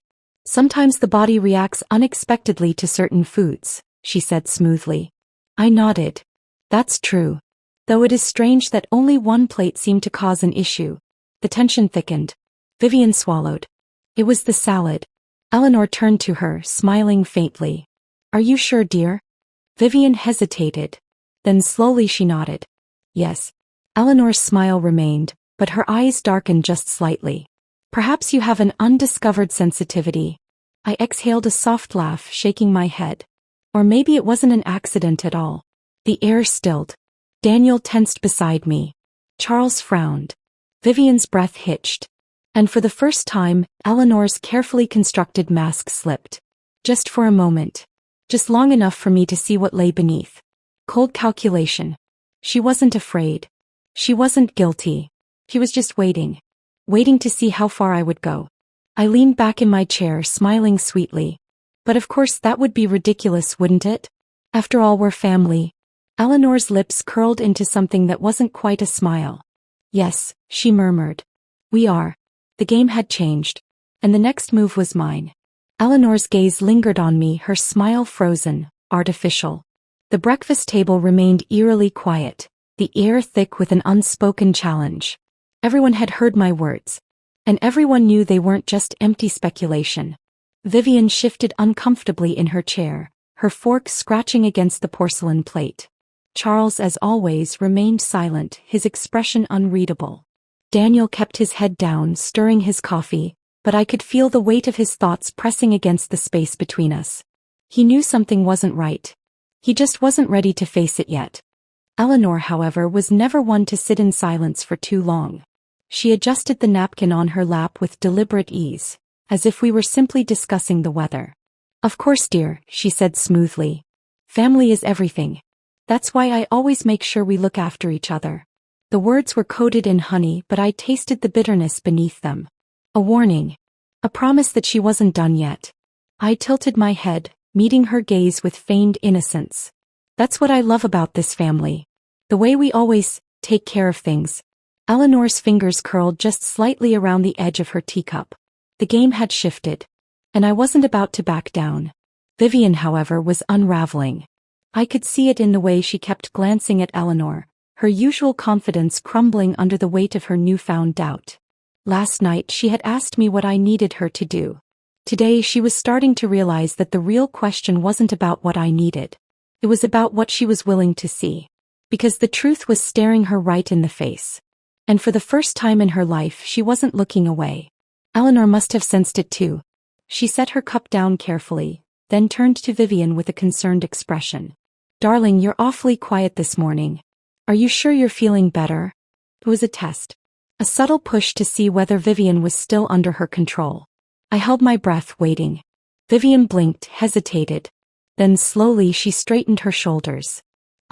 She exhaled, her fingers tightening around her fork. I don't know. Eleanor's smile didn't falter, but something in her eyes darkened. You don't know? Vivian swallowed hard. About last night. About everything. A thick silence followed. The kind that made time feel heavy, stretched too thin. Then Eleanor did something I didn't expect. She laughed. It was soft, effortless, but forced. A carefully curated sound designed to make Vivian feel ridiculous for even considering doubt. Oh, sweetheart, she said lightly. You're overthinking. It was just a bad reaction to something in the food. It happens. Vivian hesitated. I saw the internal battle play out in real time. The part of her that had always trusted her mother warring with the new, creeping suspicion that maybe, just maybe, that trust had been misplaced. I needed to act. I leaned forward slightly, keeping my voice gentle. Vivian, do you really believe that? Eleanor's gaze snapped to me, sharp as glass. Vivian looked down at her plate. I don't know what to believe anymore. And there was the first domino. Eleanor's fingers twitched just barely, but I saw it. She wasn't used to losing control of the narrative. She turned back to Vivian, her voice a perfect balance of warmth and authority. Sweetheart, you're exhausted. You've been under a lot of stress lately. Maybe that's why you're feeling so unsure. It was a carefully laid trap. Make Vivian doubt herself. Make her believe that her thoughts weren't her own. that she was simply overwhelmed, not seeing things clearly. But this time it didn't work. Vivian exhaled, shaking her head. No, that's not it. Eleanor's mask cracked. Not fully. Not enough for anyone else to notice. But I did. She wasn't just losing control. She was losing her. Charles finally set his newspaper down, clearing his throat. Perhaps we should move on from this topic. It wasn't a suggestion. It was a command. And just like that, the tension shifted again. Eleanor nodded, regaining her composure, and Daniel exhaled in quiet relief. The conversation turned, forced into safer waters, but the damage had already been done. Because Vivian wasn't the same as she had been yesterday. And Eleanor knew it. The rest of breakfast passed in a blur, but my mind never stopped working. I needed to keep this momentum. I needed to make sure that Vivian didn't retreat back into the safety of denial. So after the table was cleared and the family scattered for the day, I followed her. She was outside in the garden, sitting on the stone bench near the fountain, staring at the water with a distant expression. She didn't look up as I approached. I don't know what to do, she admitted softly. I sat beside her, letting the quiet settle. You don't have to do anything yet. She shook her head. That's the problem. I've spent my whole life not doing anything. Just accepting things as they were. I watched her carefully. And now? She let out a breath, her hands clasped together. Now, I'm starting to realize that maybe I should have been paying attention all along. I smiled, slow and knowing. It's never too late. Vivian turned to me then, her expression guarded but determined. You're not scared of her, are you? I met her gaze without hesitation. No. She studied me for a moment, then nodded. I think I want to see what happens when someone finally stands up to her. I smirked. Then stick around. Eleanor had spent years keeping this family in check, making sure no one strayed too far from her control. But now the cracks were forming. And the first domino had already fallen. It was only a matter of time before the rest followed. Vivian sat beside me, staring at the water in the fountain, lost in thoughts she had never allowed herself to have before. The weight of realization was sinking into her, and I could see the way her hands trembled slightly as she processed everything. She had been raised to believe in Eleanor's perfection, molded to reflect her mother's values, taught to admire the control Eleanor wielded so effortlessly. But now that foundation was crumbling beneath her feet. She turned to me suddenly, her voice quiet but firm. She won't let this go. I nodded, already knowing the truth in her words. No, she won't. Eleanor didn't believe in losing. If she sensed even the smallest crack in her carefully built empire, she would do whatever it took to seal it shut before it widened. And right now that crack was Vivian. I watched her carefully, waiting to see what she would do next. This was her moment. She could either retreat, pretend none of this had ever happened, or she could step forward into a battle she had never thought she would have to fight. She exhaled slowly, her fingers tightening in her lap. What if I told her I know? I tilted my head. And what would you say? She hesitated, shaking her head. I don't know. I don't even know what I believe yet. I understood. It was one thing to suspect, to feel the weight of doubt pressing against your chest. It was another thing entirely to say the words out loud, to accept that the person you had trusted your entire life wasn't who you thought they were. I reached out, placing a hand on her arm. Then don't rush. She'll come to you first. Let her show you who she really is. Vivian swallowed hard but nodded. The door behind us creaked open and I already knew who it was before I turned. Eleanor stood in the doorway, framed by the warm glow of the house, her presence casting a long looming shadow over the garden. Her lips curled into a soft smile, but her eyes were unreadable.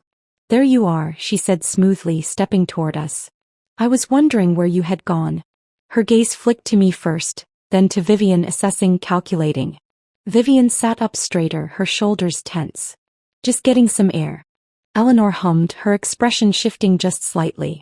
Good. You had me worried earlier. She reached out, brushing a hand over Vivian's shoulder in an affectionate gesture that felt more like possession than care. I was thinking we should have a little talk. Just the two of us. Vivian hesitated, and I saw the moment of uncertainty flicker across her face. She wasn't ready. Not yet. Eleanor noticed it too. She smiled gently. You know you can always talk to me, darling. Vivian inhaled deeply, then nodded. Okay. I let my hand drop from her arm, giving her a reassuring glance before she stood and followed Eleanor back into the house. I didn't move, didn't call after her. This was her battle now. But I had no doubt that Eleanor was about to remind her just how dangerous it was to doubt the queen. I waited, my fingers tracing patterns on the stone bench, my mind racing through the possibilities. I wanted to believe that Vivian would hold her ground, that she wouldn't fold under the weight of Eleanor's carefully crafted words. But I also knew how powerful Eleanor's influence was. She could weave a story so intricate that even the person experiencing it would begin to question their own reality. Minutes passed. Then an hour. I stood, pacing near the fountain, my ears straining for any sound, any indication of how the conversation was going. But the house was silent. Too silent. When the door finally opened again, I turned quickly, my stomach tightening. Vivian stepped out alone, her face pale, her hands clenched at her sides. I took a cautious step forward. Vivian. She stopped, exhaling shakily. She knew. A chill ran down my spine. What do you mean? She looked up at me, her eyes filled with something that wasn't quite fear but wasn't far from it either. She knew we were talking. She knew I was doubting her. My blood ran cold. Of course she knew. Eleanor was always listening, always watching. There was no such thing as privacy in this house, no conversation that went unheard. She had been waiting for Vivian to slip, to show the first sign of weakness. And now she had. I took another step closer. What did she say? Vivian let out a humorless laugh. That I was being manipulated.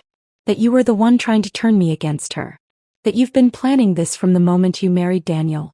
I clenched my jaw, my heart hammering against my ribs. And do you believe her? She hesitated. The silence stretched too long. Then finally she shook her head. No. But she almost convinced me.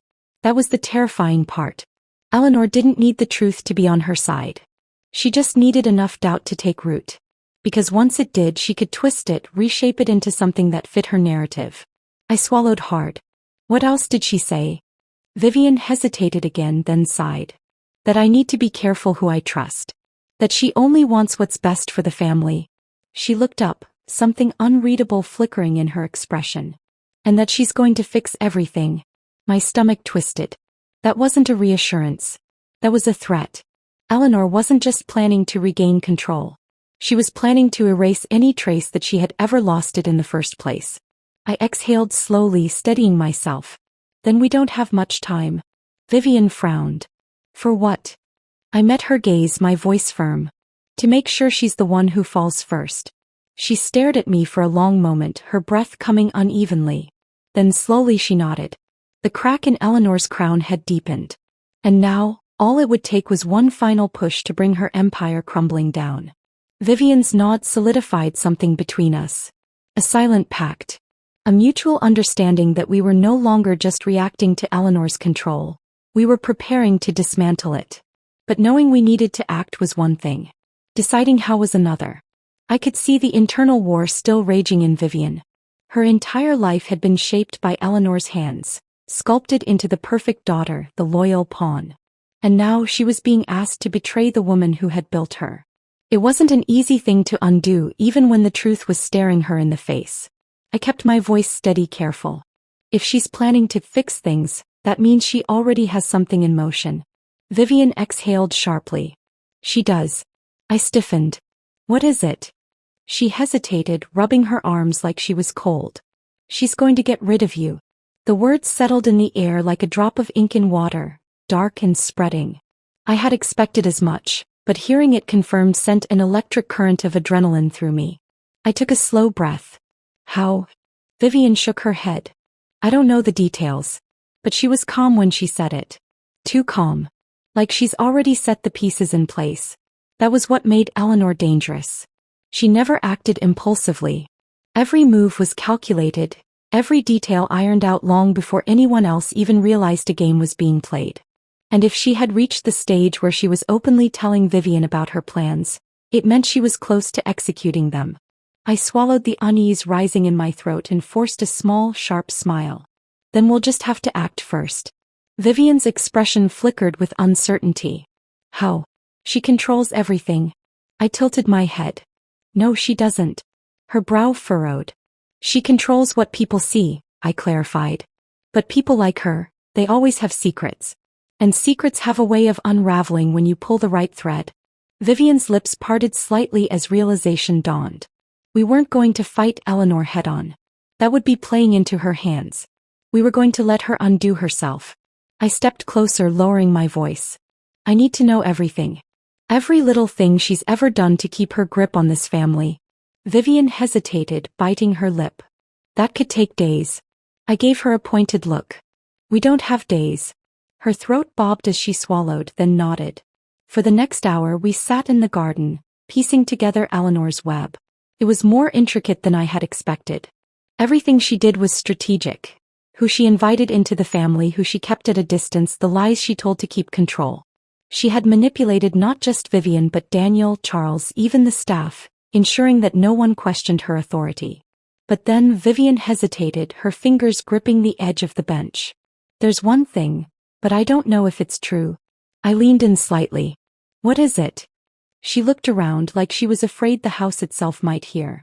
Dad, she whispered. I frowned. What about him? Vivian hesitated, then spoke so quietly I almost didn't hear. I think she has something on him. Something that keeps him from standing up to her. My pulse quickened. Charles had always been the quiet one, the passive observer. I had assumed it was just his nature, but what if it wasn't? What if Eleanor was holding something over him, something that ensured his silence? I exhaled slowly. If that's true, then that's our thread. Vivian looked at me, uncertainty still lingering. And if it's not?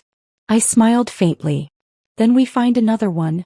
Eleanor thought she was untouchable, but every fortress had a weakness. And I was going to find hers. That night I waited. Dinner had been uneventful. Eleanor was back to playing the gracious matriarch, pretending nothing was wrong. But I could see the tension in her shoulders, the way she glanced at me just a second too long. She was waiting for something. So was I. When the house finally quieted, I slipped out of bed and moved toward the hallway. I needed to talk to Charles.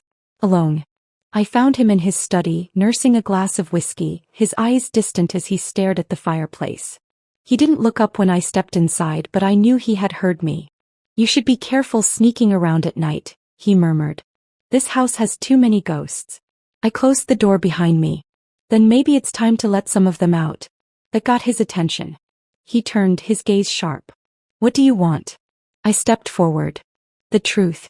His lips twitched in amusement, but it didn't reach his eyes. That's a dangerous thing to go looking for in this house. I didn't waver. What does she have on you? His jaw tightened. Nothing. I tilted my head. Lying to me doesn't help either of us. A flicker of something passed through his expression. Then he exhaled, swirling the whiskey in his glass. She knows things, he said finally. Things I can't afford to let out. I stepped closer. Like what? He hesitated, then met my gaze. Enough to destroy everything. A chill ran down my spine. Eleanor wasn't just controlling him. She was blackmailing him. I swallowed. Why haven't you fought back? He let out a humorless laugh. Because fighting Eleanor is like trying to fight the tide. No matter how strong you think you are, she always finds a way to pull you under. I studied him for a long moment. He wasn't just defeated. He was resigned. Eleanor had broken him so completely that he no longer believed escape was possible. But I wasn't him. I stepped forward, lowering my voice. What if I told you she's already slipping? Charles's eyes narrowed. What if I told you, I continued, that for the first time she's losing control? His fingers tightened around his glass. Then I'd say you don't know her as well as you think you do. I smiled faintly. Or maybe you don't. A muscle in his jaw twitched, but he didn't respond. I leaned in slightly. You may not be willing to fight her, but I am. And whether you believe it or not, her time is running out. Charles studied me for a long moment. Then finally he sighed. She has records, he muttered. Files. On everyone. My pulse quickened. Where? He hesitated, then murmured, the safe. In her office. Bingo. I stepped back. Thank you. He shook his head, downing the rest of his whiskey. You're playing a dangerous game. I smiled. So is she. Then without another word I turned and left. Because now I had exactly what I needed to bring Eleanor down. The moment I stepped out of Charles's study, the weight of what I had learned settled on me like a storm cloud ready to burst. Eleanor had records. Files on everyone. Secrets she had hoarded like a dragon guarding treasure. Each one a thread in the web she used to control this family. And now for the first time I knew where to find them. I moved swiftly down the dimly lit hall, my pulse steady despite the rush of adrenaline flooding my veins. The house was eerily quiet, the heavy silence stretching between its grand walls. But I knew better than to believe I was truly alone. Eleanor was always watching, always listening. But tonight she had no idea that I was coming for her first. Vivian was waiting for me in my bedroom, perched on the edge of a chair near the window. She looked up the moment I entered, her expression tight with tension. Well, I shut the door behind me and exhaled. She has a safe. In her office. Vivian stiffened, her eyes widening just slightly. With the records? I nodded. If we can get inside, we'll have everything we need to bring her down. For a moment, neither of us spoke. The magnitude of what we were about to do hung between us, heavy and unspoken. If we did this, there was no turning back. We weren't just resisting Eleanor's control. We were shattering it completely. Vivian swallowed hard. She'll never forgive us. I met her gaze steadily. She was never going to forgive us, Vivian. Not after last night. She exhaled sharply, then nodded. So how do we do this? I glanced at the clock. Eleanor would be in her bedroom by now, likely planning whatever retaliation she had in store. If we were careful, we had time. But not much. We go now, I said. Before she realizes we've moved first. Vivian hesitated for only a second before standing. Okay. We slipped out into the hallway, our steps silent against the polished floors. Every shadow felt like it carried eyes, but I forced myself to stay focused. Eleanor's office was at the end of the east wing, past the main staircase and through a set of grand double doors. I had been inside before, but never alone. Never with the intention of picking apart the life she had built. When we reached the doors, I hesitated, pressing my ear against the wood. Silence. I glanced at Vivian. Watch the hall. She nodded, positioning herself slightly away from the door, eyes scanning for any movement. I took a slow breath, then turned the handle. It opened easily. Of course it did. Eleanor didn't believe she could be challenged. The office was just as I remembered, elegant, pristine, and meticulously arranged. A massive mahogany desk sat in the center, a wall of bookshelves behind it. A painting of Eleanor herself, poised and regal, hung above the fireplace. But my eyes went straight to the corner of the room. It was sleek, built into the wall, hidden behind a decorative panel. I moved quickly, kneeling in front of it. Vivian, I whispered. Come here. She slipped inside, closing the door behind her. Do you know the combination? I gritted my teeth. No. But I have a guess. Eleanor was predictable in her vanity. Everything she did was about control and legacy. If I had to bet, the combination would be tied to something personal. Something important to her. I tried her wedding anniversary first. Nothing. Her birthday. Nothing. I exhaled sharply, thinking. Then my gaze flicked to the painting above the fireplace. Her mother. I punched in the birth year of Eleanor's mother. The safe clicked open. Vivian let out a quiet breath of shock. You're kidding. I smirked. Even Eleanor has weaknesses. Inside there were neatly stacked folders, each labeled with names I recognized. People in the family, business associates, even former friends. She had dirt on everyone. But one file in particular caught my eye. I pulled it out, flipping it open. And what I saw made my stomach drop. Bank records. Offshore accounts. Evidence of financial manipulation dating back decades. Charles wasn't just complicit in Eleanor's control, he was trapped in it. If this information got out, his career, his reputation, everything would be ruined. Vivian peered over my shoulder, her breath hitching. She's been holding this over him for years. I nodded grimly. And I bet he's not the only one. We rifled through more files, scanning pages as quickly as we could. She had covered every angle, every potential threat to her reign. But then I found something even more damning. A contract.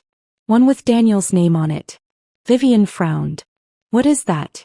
I scanned the document, my stomach twisting. She's been planning to cut me out legally. Vivian's eyes widened. You mean? She's setting it up so that if Daniel ever sides with me, he loses everything. Vivian took a sharp step back. She's insane. I smiled bitterly. No. She's just terrified. We didn't have time to go through everything, but this was enough. More than enough. I grabbed the most damning files and tucked them under my arm. We need to go. Vivian nodded quickly, but just as we turned, the door creaked open. And Eleanor stood there. She was calm. Too calm. Her eyes flicked to the open safe, then to the files in my hands. And she smiled.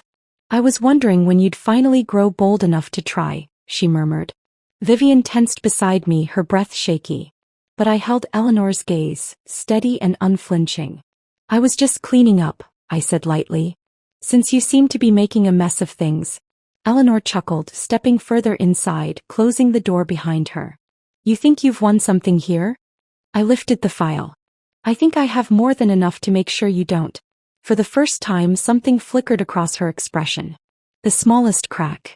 She exhaled, tilting her head. You don't understand the game you're playing. I stepped forward. Oh, I do. And I just changed the rules. Her lips pressed together, the mask slipping slightly. You think you can break me? I smiled, slow and knowing. No. You're going to do that yourself. The tension in the room was suffocating, the weight of years of manipulation pressing against the walls. But I had the upper hand now. Because Eleanor wasn't in control anymore. I was. And this was the beginning of the end for her. My husband and his buddies staged a prank for my birthday, blindfolded me, dumped me at an abandoned gas station and left laughing. I never went home. When they filed a missing person report, I was already sailing to Europe. 3 years later, they saw me on a billionaire's yacht, as his wife. I found the email 3 days before my 35th birthday. My fingers froze over the keyboard as I stared at our shared home office computer screen, a cold wave washing over me. Emmett had forgotten to log out of his account, something he never did. The message from Phoebe glowed on the monitor with sickening clarity. Can't wait for this weekend. Once she's out of the picture, we can finally stop sneaking around. The email thread stretched back 3 years. 3 whole years of lies while I cooked his meals, washed his clothes and smiled at company parties. Evidence upon evidence cascaded before my eyes as I scrolled through intimate messages, hotel confirmations and photographs I could never unsee. My hands trembled as I forwarded everything to my personal email account, the one Emmett knew nothing about. Before we continue this journey of betrayal, resilience and reinvention, I want to invite you to join our community of survivors and thrivers. If you're drawn to stories of women who refuse to be defined by others' cruelty, consider subscribing. It costs nothing and connects you with thousands who understand that sometimes, the best revenge is living well. Now let's return to Islah's moment of discovery. I heard his key in the front door and quickly closed the browser, my heart hammering against my ribs. When he walked in, I greeted him with the same kiss I'd given him for 12 years of marriage. He never suspected that something had fundamentally changed. Working late again tomorrow, he mentioned casually over dinner, not meeting my eyes. Big project deadline. I nodded, watching him twirl pasta around his fork. Of course, honey. I understand. The lie slipped from his lips as easily as air. I wondered how many big project deadlines had been nights in Phoebe's bed. That night, I lay beside him, staring at the ceiling, my mind racing with questions. When had I become so invisible? What had I done to deserve this betrayal? The questions dissolved into a singular clarity. I deserved better. The next day brought an answer I hadn't expected. I'd left work early, feeling sick to my stomach from stress and sleeplessness. Our house sat at the end of a quiet suburban cul-de-sac, the kind where everyone had perfectly trimmed hedges and 2-car garages. I pulled into our neighbor's empty driveway instead of ours when I spotted Emmett's car parked out front, hours before he should have been home. I approached our house from the side entrance, hearing voices from the back patio. Emmett's laugh rang out, followed by others. Crouching beneath the dining room window, I peered over the sill. 4 people lounged around our patio table, drinking the expensive bourbon I'd given Emmett for Christmas. Emmett, Phoebe, and his 2 oldest friends, Finn and Luca. Isla, Luca's wife, wasn't present. Probably at home, just as clueless as I had been until yesterday. So it's settled then, Finn was saying, his voice slightly slurred. The birthday surprise. You sure this isn't too harsh? Luca asked, though his concerned tone was undermined by his smirk. Emmett shook his head. It's the perfect setup. We blindfold her, drive her around for an hour, and leave her at that old abandoned gas station out on Route 16. By the time she finds her way back, she'll get the message. The message that you're done playing house with your boring wife? Phoebe smirked, sliding her hand onto Emmett's thigh. My stomach clenched as Emmett leaned over to kiss her, right there in our backyard on the patio furniture I had picked out. She's been so clingy lately, Emmett sighed. Always asking questions, wanting to know where I've been. This will shake her up enough that when I tell her I want a divorce, she won't fight it. Phoebe's face lit up. And then we can finally stop hiding. To getting rid of the problem wife. Finn raised his glass, and they all clinked in agreement, laughing at my expense.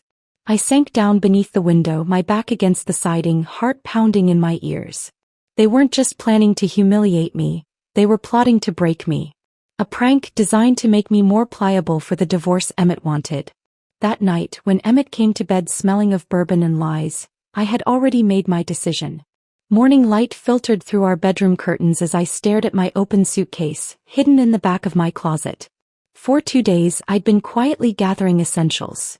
Important documents, photographs of my parents, the jewelry my grandmother had left me. Things I couldn't bear to leave behind. I'd withdrawn our emergency cash from the joint account in small amounts, careful not to raise suspicions. $5,000 that would have to last until I figured out my next move. My hands shook slightly as I zipped up the suitcase and pushed it back into its hiding place. When I walked into the kitchen, I found Emmett making coffee, whistling tunelessly. "Morning, sunshine," he said, his smile not reaching his eyes. "Excited about your birthday tomorrow?" I forced my lips into a smile. "Very. Any hints about what you've planned?" His chuckle sent chills down my spine. "Now that would ruin the surprise, wouldn't it?" I nodded, accepting the coffee mug he handed me. "I suppose it would." Throughout the day, I moved through our house like a ghost, touching things I would never see again. The porcelain vase we'd bought on our honeymoon. The throw blanket my mother had knitted before cancer took her. I said silent goodbyes to each item, knowing I was leaving nearly everything behind. I made Emmett's favorite dinner that night, pot roast with roasted potatoes and carrots. He praised the meal, completely oblivious to the storm brewing inside me. After dinner, I asked innocently about his friends. "Will Finn and Luca be joining us for whatever you have planned tomorrow?" "Might be," he replied noncommittally. "Why do you ask?" I shrugged. "Just curious. It's been a while since we've all hung out." Later, I made a phone call from the bathroom with the shower running, arranging for an Uber to pick me up at the gas station on Route 16 at approximately noon the next day. The driver seemed confused by the location but agreed when I offered extra payment. That night, I lay awake beside my husband of 12 years, memorizing the ceiling patterns and listening to his even breathing.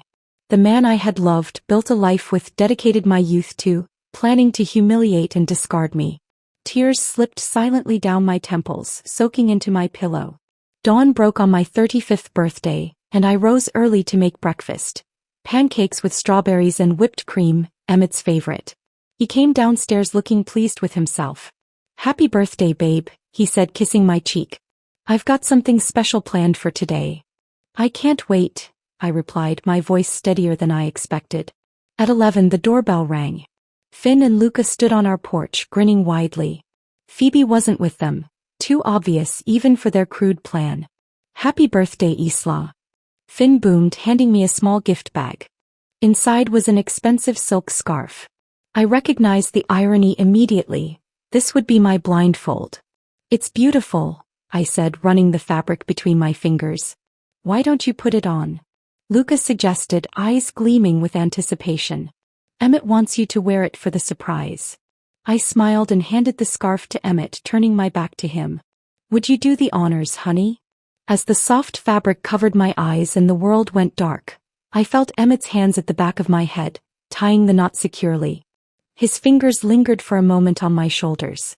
"Ready for the best birthday surprise of your life?" he whispered in my ear. I nodded, allowing them to guide me toward what they thought would be my humiliation, but what I knew would be my escape. "Absolutely ready," I answered with the first genuine smile I'd worn in days. "Almost there," Emmett announced as the car slowed to a stop. The blindfold remained snug against my eyes, but I'd been counting the minutes, 47 since we left the house. Long enough to be disorienting, just as they'd planned. Someone opened my door. Emmett's hand, warm and familiar, guided me out of the car and onto gravel that crunched beneath my shoes. The smell hit me immediately: old gasoline, dust and abandonment. Route 16's forgotten gas station, exactly as I'd overheard. "Ready for your surprise?" Finn asked, his voice thick with barely contained laughter. "I can't wait," I replied, my voice steady despite the thundering of my heart. Rough hands, Lucas I think, spun me around 3 times. I pretended to stumble, playing into their cruel game. Then with theatrical flourish, Emmett removed my blindfold. The abandoned gas station looked even more desolate than I'd imagined. Shattered windows gaped like missing teeth in the weathered building. Faded signs advertised cigarette brands that hadn't existed for years. We stood at least 5 miles from the nearest occupied building. "Surprise!" the 3 men shouted, doubling over with laughter. I forced confusion onto my face. "I don't understand. What's happening?" "It's a test," Emmett said, his eyes cold despite his smile. "To see if you're as resourceful as you always claim to be." Finn held up my cell phone, which they'd taken from my purse before leaving the house. "No cheating." "You guys can't be serious," I said, allowing my voice to tremble. "You're just going to leave me here?" "Don't worry," Luca chimed in. "Someone drives by eventually." The 3 of them backed toward the car, still laughing. I counted on what came next, their absolute confidence in my helplessness. "Emmett, please," I called out, the perfect picture of desperation. "Don't do this. It's my birthday." His hesitation was brief but noticeable, a flicker of something almost like guilt, before Finn clapped him on the shoulder. The moment passed. "Find your way home, Isla," Emmett called. "We'll see you, whenever." The car doors slammed. The engine roared to life. Dust billowed around me as they pulled away, their laughter fading with distance. I waited until their car disappeared over the horizon before allowing my face to relax. Then I checked my watch. 11:47 a.m. My Uber would arrive in 13 minutes. I walked to the back of the abandoned building where I'd be hidden from the road. There I removed my right boot and extracted the roll of emergency cash I'd stashed there, $800 that would help fund my escape. I changed quickly from my birthday outfit into jeans, a plain t-shirt and a baseball cap I'd hidden in my large purse that morning. At precisely noon, a blue sedan pulled into the gas station. The driver looked around nervously before spotting me emerging from behind the building. "Mrs. Reynolds?" he called, using the fake name I'd given. "That's me," I replied with a wave. "Thanks for coming all the way out here." "No problem," he said, though his furrowed brow suggested otherwise. "Where to now?" "Marston Pawn, downtown." The driver nodded and we pulled away from the gas station, away from the life I was leaving behind. Mr. Marston was in his 70s, with arthritic hands and kind eyes that had seen every form of desperation. His shop smelled of old wood and metal polish. "What can I do for you today, miss?" he asked as I approached the counter. I removed my grandmother's pearl necklace, my diamond engagement ring, my wedding band, and the emerald earrings Emmett had given me for our 10th anniversary. I placed them all on the glass counter. "I need to know what these are worth," I said, my voice remarkably steady. Mr. Marston studied me over his half-moon glasses, seeing more than I wanted him to. Quietly he began examining each piece. "This is fine jewelry," he commented, holding my engagement ring to the light. "Family heirlooms?" "Some of them," I admitted. He nodded, asking no further questions. After careful examination he named a figure that was fair. More than fair, actually. "I can offer you $7,000 for the lot," he said. "Though I suspect they mean more to you than money." I swallowed hard.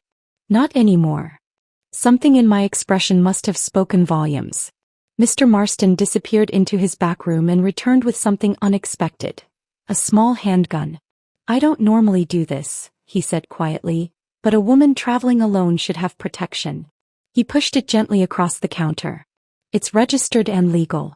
Consider it a discount on the jewelry." I stared at the weapon, then back at him. "How did you know I was leaving?" 30 years in this business," he replied with a sad smile. "I know the look of someone who needs a fresh start." I accepted both the cash and the gun, tucking the latter deep into my purse. "Thank you." He nodded once. "Good luck wherever you're going." The bus station hummed with afternoon activity as I purchased a ticket to New York City. The overnight bus would get me there by morning. Enough time to make my international flight. I sat in the back corner of the waiting area, baseball cap pulled low, watching the entrance. Part of me still feared that Emmett would figure out my plan, that he'd come storming in to drag me home. But as the hours passed and boarding time approached, I began to believe I might actually escape. The bus rolled out of the station at dusk. As the familiar storefronts and street signs of my hometown slipped away into darkness, I felt something unexpected, relief washing over me in powerful waves. No more pretending. No more silent tears. No more wondering when the next lie would come. In New York, I used an internet cafe to check in for my flight and print my boarding pass. I'd booked it using my maiden name, Isabella Chin, and paid in cash through a travel agency that catered to clients who preferred anonymity. The flight to Paris wasn't direct, with a layover in Iceland that would make me harder to track. Security at JFK barely glanced at my passport. Mr. Marston's gift remained safely mailed ahead to a French post office box I'd arranged online. Within hours I was airborne, watching America disappear beneath clouds and distance. The Parisian hostel was in Montmartre, shabby but clean, with a shared bathroom and a narrow bed that squeaked with every movement.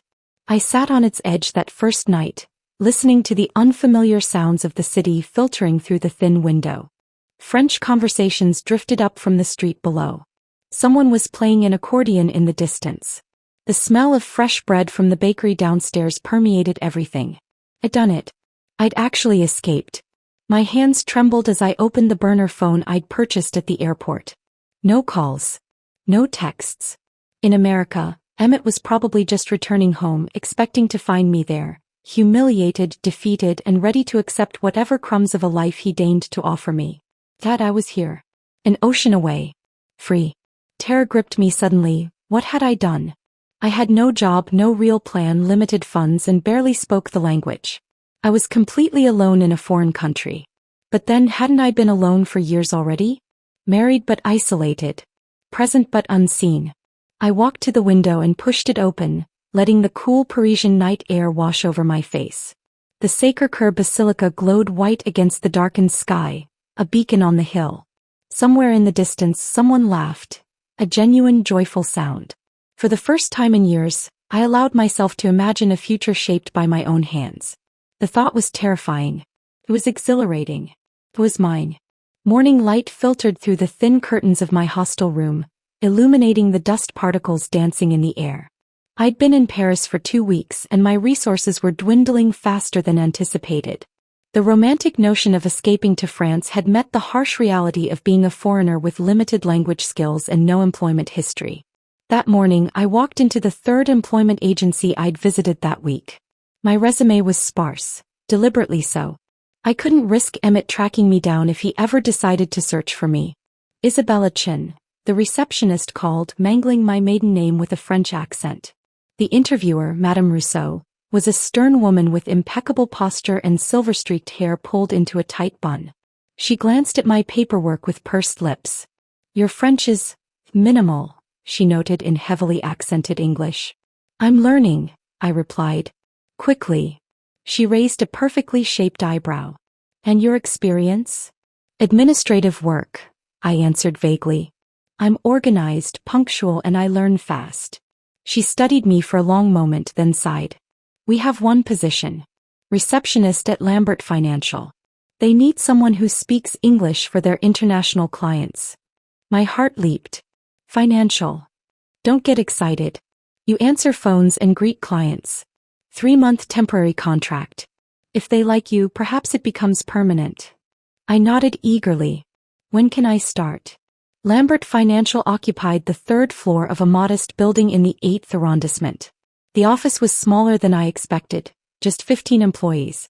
My desk sat near the entrance, a fortress of polished wood separating me from visitors.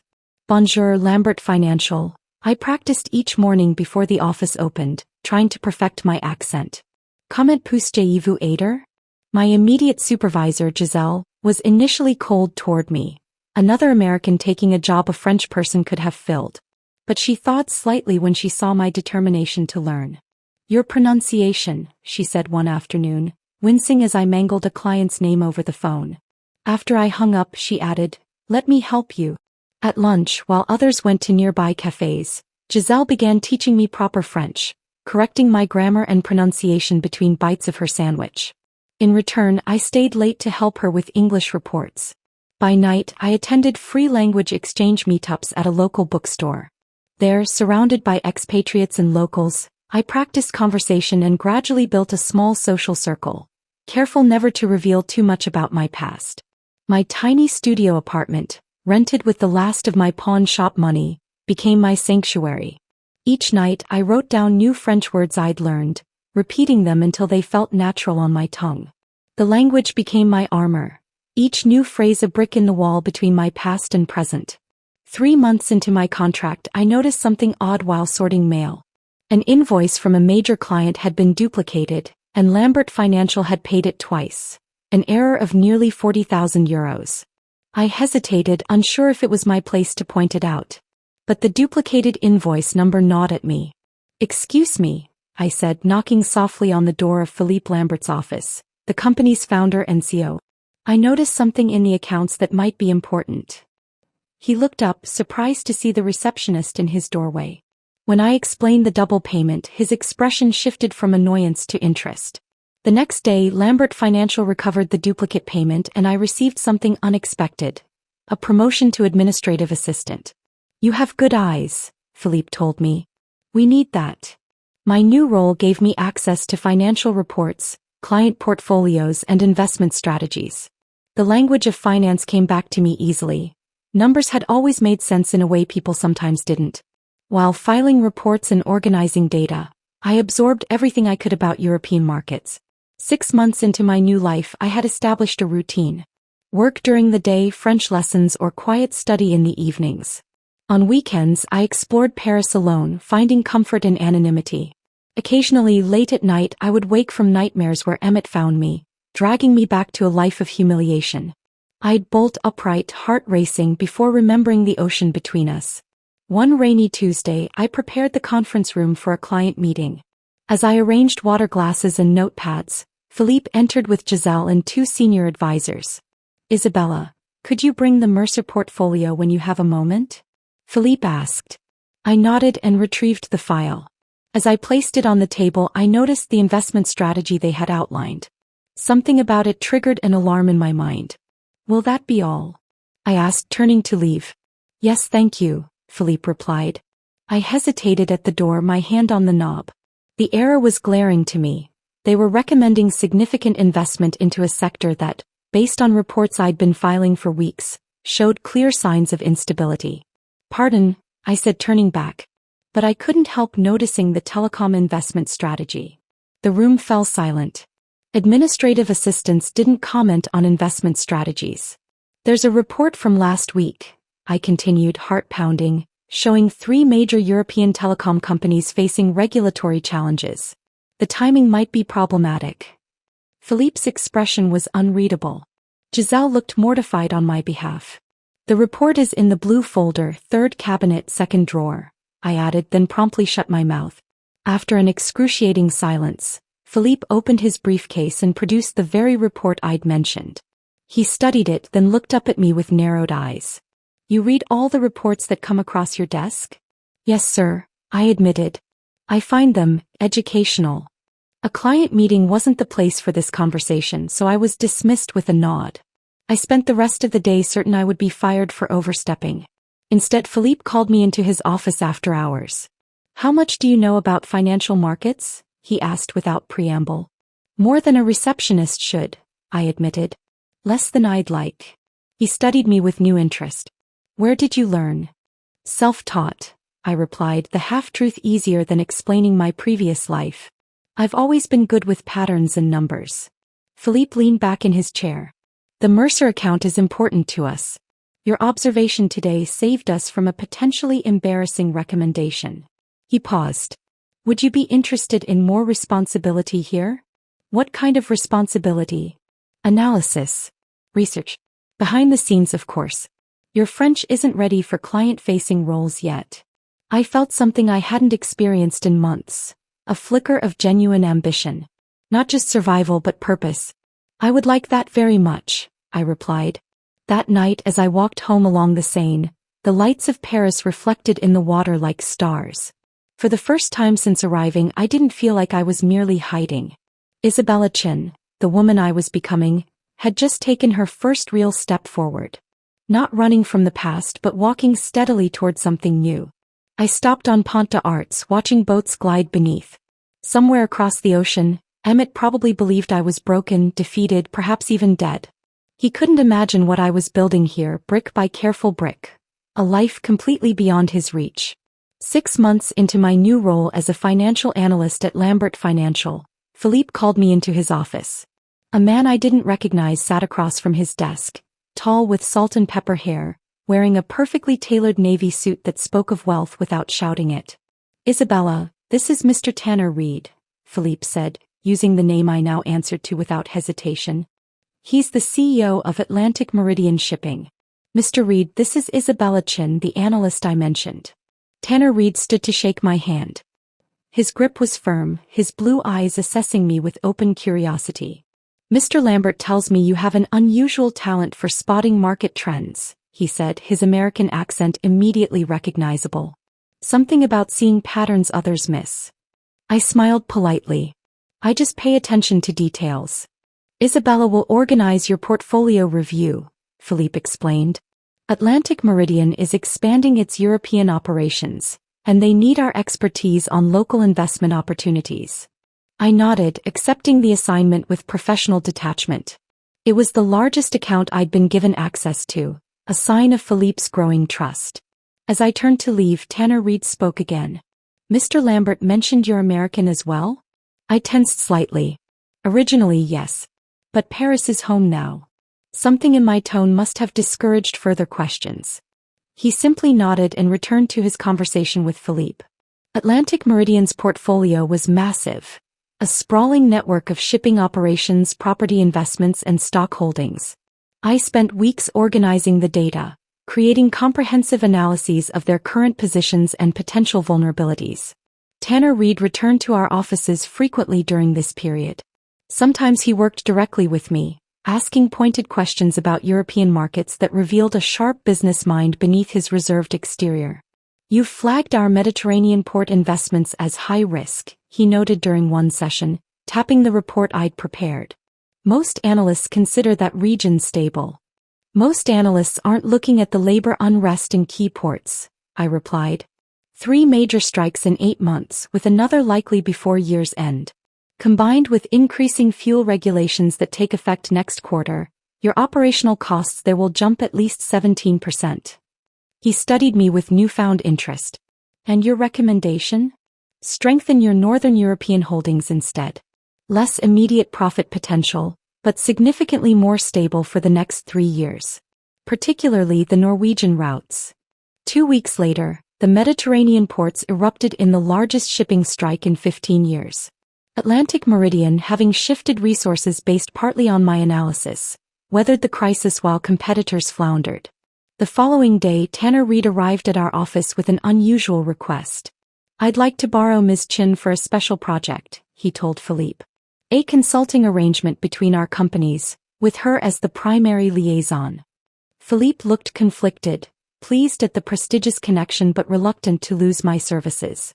"It would be a substantial contract," Tanner added, naming a figure that made Philippe's eyebrows rise. And so began my work with Atlantic Meridian. First 1 day a week, then 2, eventually becoming my primary focus. Tanner's Paris apartment served as our workspace. A stunning pied terre with views of the Eiffel Tower. We worked long hours analyzing market data, restructuring investments, and planning strategic acquisitions. "The shipping industry faces a critical juncture," Tanner explained one evening as we studied projections. "Environmental regulations, automation, shifting trade agreements. Most of my competitors are reacting instead of preparing." I respected his foresight. Unlike most executives I'd encountered, he didn't chase quarterly profits at the expense of long-term stability. Our professional relationship developed a comfortable rhythm. I provided analysis, he made decisions. We rarely spoke of personal matters, an arrangement that suited us both. Until the market crash of 2023. It began with a major Asian bank's collapse, triggering a domino effect through global markets. Companies panicked, selling assets at devastating losses. Everyone's liquidating, Tanner said during an emergency call, his voice tight with stress. The board wants to follow suit. Don't, I replied immediately. This is exactly when you should be acquiring, not selling. Isabella, we could lose everything. Or emerge twice as strong. I pushed forward a contingency analysis I'd prepared months earlier. These shipping companies will be available at a fraction of their value. Their routes complement yours perfectly. The silence stretched between us. I'd overstepped.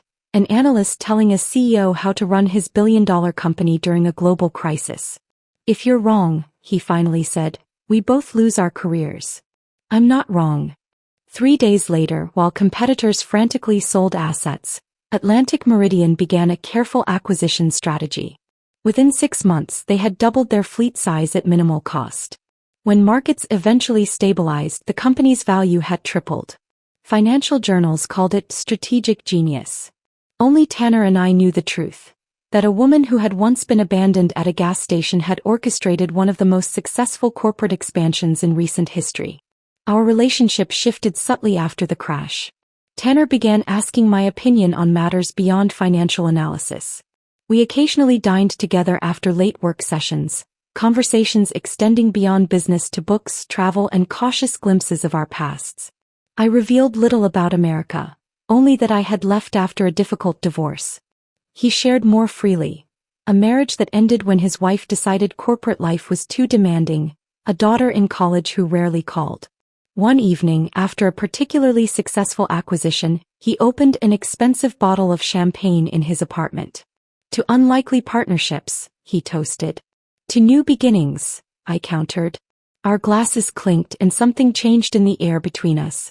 His eyes held mine a moment too long. Isabella, he said quietly, I've come to value more than just your financial insights. I set down my glass carefully. Tanner, I work for you. Technically, you work for Lambert Financial. The distinction doesn't eliminate the complication. He respected my hesitation. The subject wasn't raised again for months, though something had undeniably shifted. Our working dinners became less frequent, our interactions more strictly professional. Until the Tokyo conference, Atlantic Meridian hosted global shipping executives for a week of meetings. As Tanner's key advisor, I accompanied him, preparing presentations and analyzing competitors' strategies. On the final evening, watching him command a room of industry leaders with quiet authority, I acknowledged what I'd been denying. My feelings had evolved beyond professional admiration. Later that night, alone on the hotel's rooftop garden, I found him staring out at the Tokyo skyline. You should be celebrating, I said, joining him at the railing. The consortium agreement is a triumph. Some victories feel hollow without someone to share them with, he replied. The moment stretched between us, filled with unspoken possibilities. I've spent 3 years rebuilding myself, I said finally, learning to trust my judgment again. And what is your judgment telling you now? I met his gaze steadily. That fear is a poor foundation for decisions. His hand found mine on the railing, warm and steady.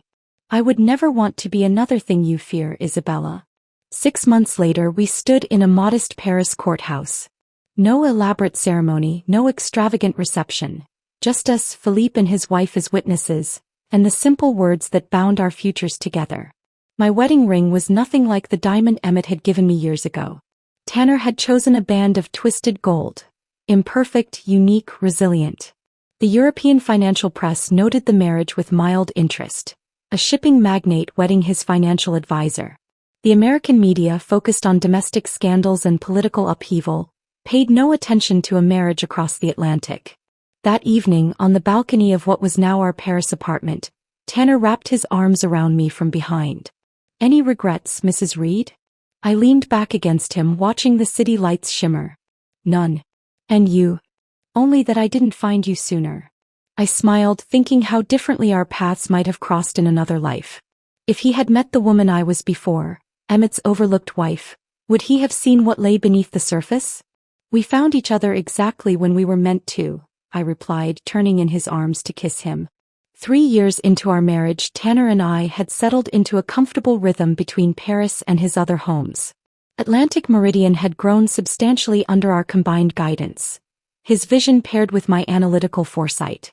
Though I maintained my position with Lambert Financial, I now served almost exclusively as a consultant to Tanner's ventures. We were reviewing acquisition targets in his home office overlooking Central Park when an email notification flashed across his screen. He scanned it quickly, then looked up with an expression I couldn't quite read. "Something interesting just came in," he said. "A mid-sized American construction company seeking financing for international expansion. Reynolds Construction." My heart stopped. Reynolds, Emmett's family business. The company his father had built and passed down to him, the one he'd been running into the ground even before I left. "Are you all right?" Tanner asked, noticing my sudden stillness. "You've gone pale." I nodded mechanically, trying to collect myself. "Reynolds Construction," I repeated. "Where are they based?" "Midwest. Started as residential but expanded to commercial about 5 years ago. They've hit some financial troubles but claim to have promising overseas contracts if they can secure funding." He studied me carefully. "Isabella, what is it?" We had a policy of honesty between us. A foundation built after both experiencing marriages constructed on lies. Still, I had never told him the complete truth about my past. "Reynolds was my married name," I said finally. "Emmett Reynolds was my ex-husband." Tanner's eyebrows rose slightly, the only indication of his surprise. "The husband you left after the incident you mentioned?" I had given him only the barest outline. A cruel prank, an abandoned gas station, my decision to leave America behind. "Yes." I took a deep breath. I haven't seen or spoken to him since that day. Tanner watched me silently, waiting for me to continue. "What does the email say exactly?" I asked. He turned his screen so I could read it. The message was from an intermediary broker seeking investment partners for Reynolds Construction's expansion. According to the brief, the company had overextended on several projects and needed significant capital to avoid bankruptcy. "It's odd," Tanner mused. "The broker claims they have contracts in Europe, but nothing specific. Usually these requests include more concrete details." "Because there probably aren't any real contracts," I replied, a familiar bitterness rising in my throat. Emmett always had grand plans but rarely the follow-through. Tanner leaned back in his chair. "I'll decline the meeting. There are better investment opportunities." Part of me wanted exactly that, to let Emmett's company sink without ever knowing how close he'd come to crossing paths with me again. But another part, the part that had been rebuilding itself for 3 years, wanted something else. "No," I said, surprising myself. "Take the meeting." "Isabella.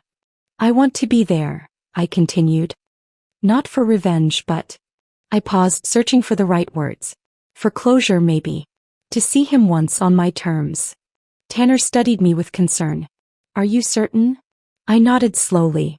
"I've spent 3 years building this life. I'm not afraid of him anymore." The day of the meeting, I stood in our New York apartment, staring at my reflection. I'd chosen my outfit carefully. A tailored charcoal suit that projected quiet authority, pearl earrings that had been a gift from Tanner on our first anniversary, hair styled in a sophisticated updo I never would have attempted in my previous life. "Second thoughts?" Tanner asked, adjusting his tie in the mirror beside me. "No." I met his gaze in the reflection. "Just preparing myself." He placed his hands gently on my shoulders. "Remember, you hold all the power here. If at any point you want to leave, just signal me." I covered his hand with mine. "I know." Atlantic Meridian's New York headquarters occupied the upper floors of a sleek midtown tower. Tanner's corner office offered sweeping views of the city through floor-to-ceiling windows. I positioned myself at the conference table with my back to the door, laptop open, documents arranged precisely. "They're here," Tanner's assistant announced through the intercom. My pulse quickened, but my hands remained steady as I continued reviewing the financial statements. Statements that revealed just how badly Emmett had mismanaged his father's legacy. The door opened. I heard Tanner's professional greeting, then an achingly familiar voice that sent a chill down my spine. "Thanks for seeing us, Mr. Reed. I'm Emmett Reynolds, and this is my financial advisor, Marcus Klein." I didn't turn immediately. I let them enter fully, let them take seats across the table, let them begin their rehearsed pitch about global opportunities and temporary cash flow issues.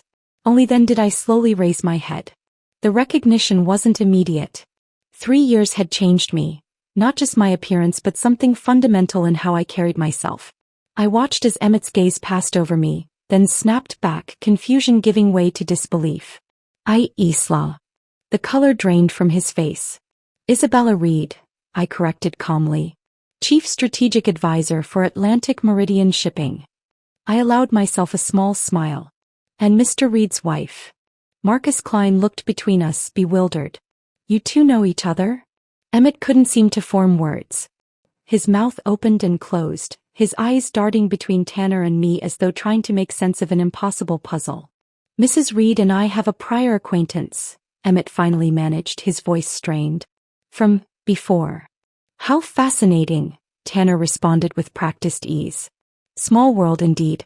Now, regarding your proposal, we've reviewed the preliminary figures and have some concerns about the viability. I slid a document across the table. Your debt-to-asset ratio is problematic. And these overseas contracts you've mentioned, we'd need to see the signed agreements before considering any investment. Emmett stared at the document without seeing it. You disappeared, he blurted out, ignoring the business discussion entirely. We filed a missing person report. The police searched. There was an investigation. How unfortunate for you, I replied evenly. That must have been very distressing. 3 years, he continued, his composure cracking. Not a word, not a trace. We thought you might be dead. And yet here I am. I gestured to the document. Page 4 details our concerns about your cash flow projections. Marcus Klein attempted to salvage the meeting, pointing out potential growth areas and explaining away the company's financial weaknesses. But Emmett had stopped participating, his attention fixed entirely on me. When the formal discussion concluded, Tanner suggested Marcus speak with their financial team about additional documentation, leaving the three of us alone. The silence stretched uncomfortably until Emmett found his voice again. Why? He asked simply.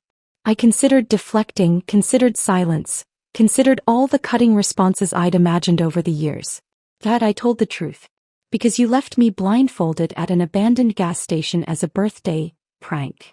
Because I overheard you and Phoebe planning to get rid of me. Because I deserved better than being the joke in your story. His face contorted. It was just. Don't, I interrupted. Don't diminish what you did. Don't make excuses. It's been 3 years and I didn't come here for apologies or explanations. Then why did you? His voice was hollow. I glanced at Tanner, who had remained a supportive, silent presence. Not for revenge. Not to gloat over your company's failure or my success. I leaned forward slightly. I came to show myself that you have no power over me anymore. That I could see you again and feel nothing. The truth of it washed over me as I spoke. The fear, the anger, the hurt. Somewhere along the way those emotions had transformed into something else. Not forgiveness exactly, but release. Emmett looked utterly lost. So that's it? 3 years of wondering and now you're just someone else's wife. I'm my own person first, I corrected him. Who happens to have found a partner who values me. I closed my laptop. As for your funding request, we'll pass. Your company's fundamentals don't meet our investment criteria. I stood, extending my hand professionally. Goodbye, Emmett. He stared at my outstretched hand, then looked up at my face. In his eyes, I saw the belated recognition of what he had thrown away. As Tanner and I walked him to the elevator, I felt a weight lifting, the final tether to my old life severed completely. Not with dramatic confrontation or elaborate revenge, but with the quiet power of a woman who had rebuilt herself from ashes. The life I had now wasn't a reaction to Emmett. It wasn't defined by running away or getting even. It was entirely my own creation, something I had built choice by careful choice, day by determined day. And that, I realized as the elevator doors closed on my past, was the sweetest victory of all. As Isla's journey comes to a close, I'd love to know which moment resonated with you most. Was it her escape, her professional rise, or that final confrontation? Share your thoughts in the comments below. If her story touched you, please subscribe and like for more tales of resilience and triumph. Your support means everything.